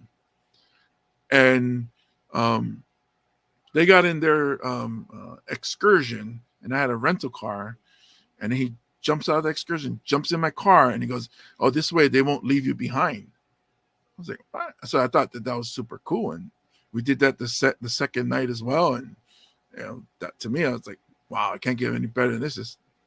This is Dave Chappelle, and it was 10 years after the Chappelle show, so I was a huge fan for a long time.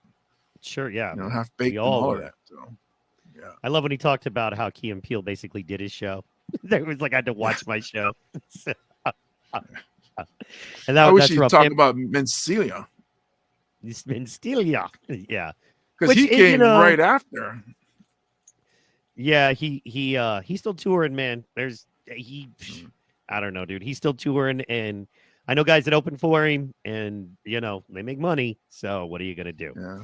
When he starts doing Samoan jokes, you let me know. Wait a minute, that ain't your shit. That's me. That's me all day, son. I'm Solomon Seao. Polamalu. What? You full of shit. But man, and that's one of the reasons we'll wrap with kind of this. One of the reasons I wanted to bring Joe on is because Joe is one of the few people who I see you muted, Joe. You respect. Yeah, well, respect him, and he's one of the few people who's not trying to grift off comedy, but actually run a good business and provide good. He's literally mentoring guys. He runs a Thursday night open mic, which in a small Oklahoma town. So you know how fun that is. You know what a party small, meaning it's not it's not his open mic is small. It's actually a bigger open mic. It's just the town is very small. So that he's in. It's like, what's the population of Enid, Joe? Shit. That's number 2. It says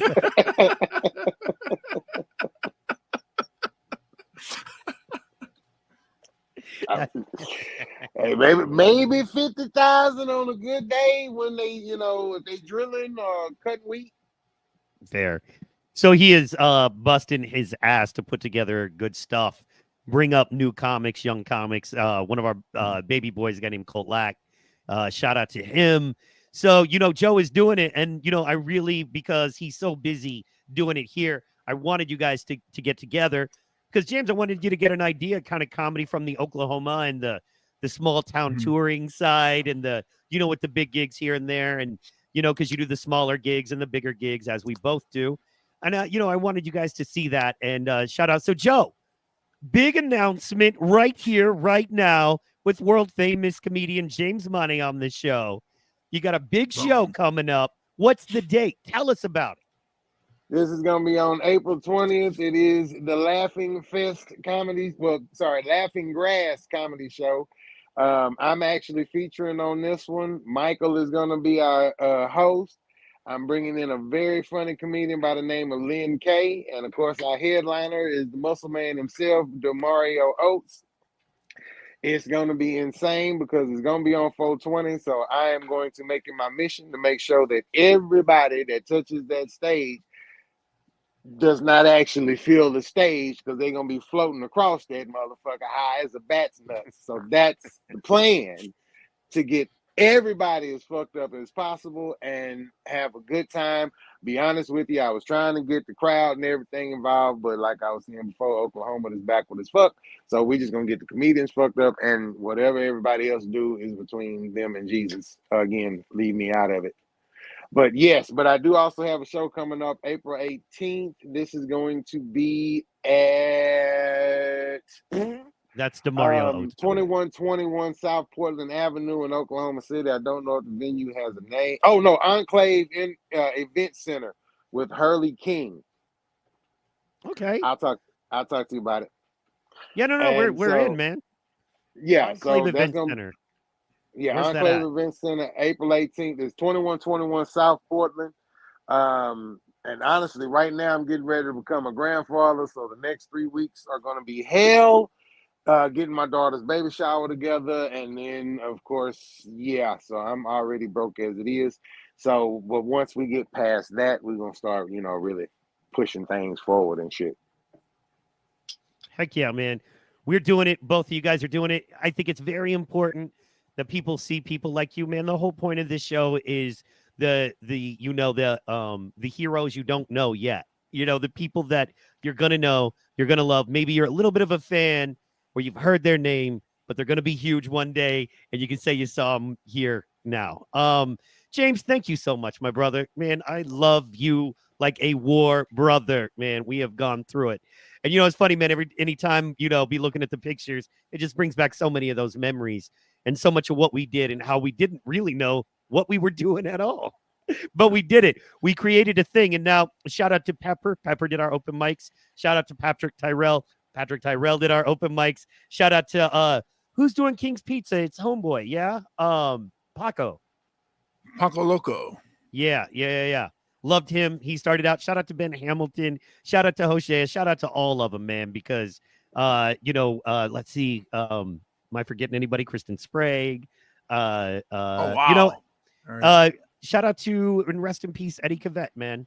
I really appreciate, man. That one hit me specifically hard. Because we lost Eddie, we lost Shane. Shout out to Shane, Lucas Price, love you, brother. Michelle Yakub, shout out to her. We lost her as well. And the Eddie one hit me hard because he didn't have any family. He didn't have anybody really left behind. So they say a man dies 2 deaths. Once when they leave this planet, and once when their name is uttered for the last time on this planet. And as long as I'm here, Eddie will always not die. So anyway, man, Hawaii's deep. Hawaii's awesome. It means a lot. And man, when we lost Eddie, that was real deep and heavy for me. and I appreciate you being there, man. That was a big deal. So yeah, man. We do it, man. And it's important people know that comedy is not always rainbows. It's funny because I still get people being like, do you just think of some stuff and then go say it? They have no idea the work and the pain and the bullshit and the effort and all of that we have to put into it. And it's cool to see. Or also the accident, because one of the fan favorite joke came from me and you talking. And I want to share this with Joe. I'm sure Joe knows how fucked up your mind is, but probably. So we were, as usual, talking shit about other people in Mike's apartment. And Mike is like, man, you know, I want to, I hate this. I hate this. I forget what we were talking about. There was some kind of beef of comedy factions. I hate these motherfuckers, man. I should just go over there and just fuck all of them in the ass. I was like, and he says, yeah, that way they remember me. And I'm like, is that how you want to be remembered? So then I turned it into a joke where my cousin comes out of prison, and that's the catchphrase. You know, I don't drop the soap. I throw it on the ground. I fuck them in the ass. That way they remember me. I was like, is that how you want to be remembered? Damn. Yeah. So Mike was really angry, and it just came to, and I was like, wow. Yeah. So a lot of times that, you know,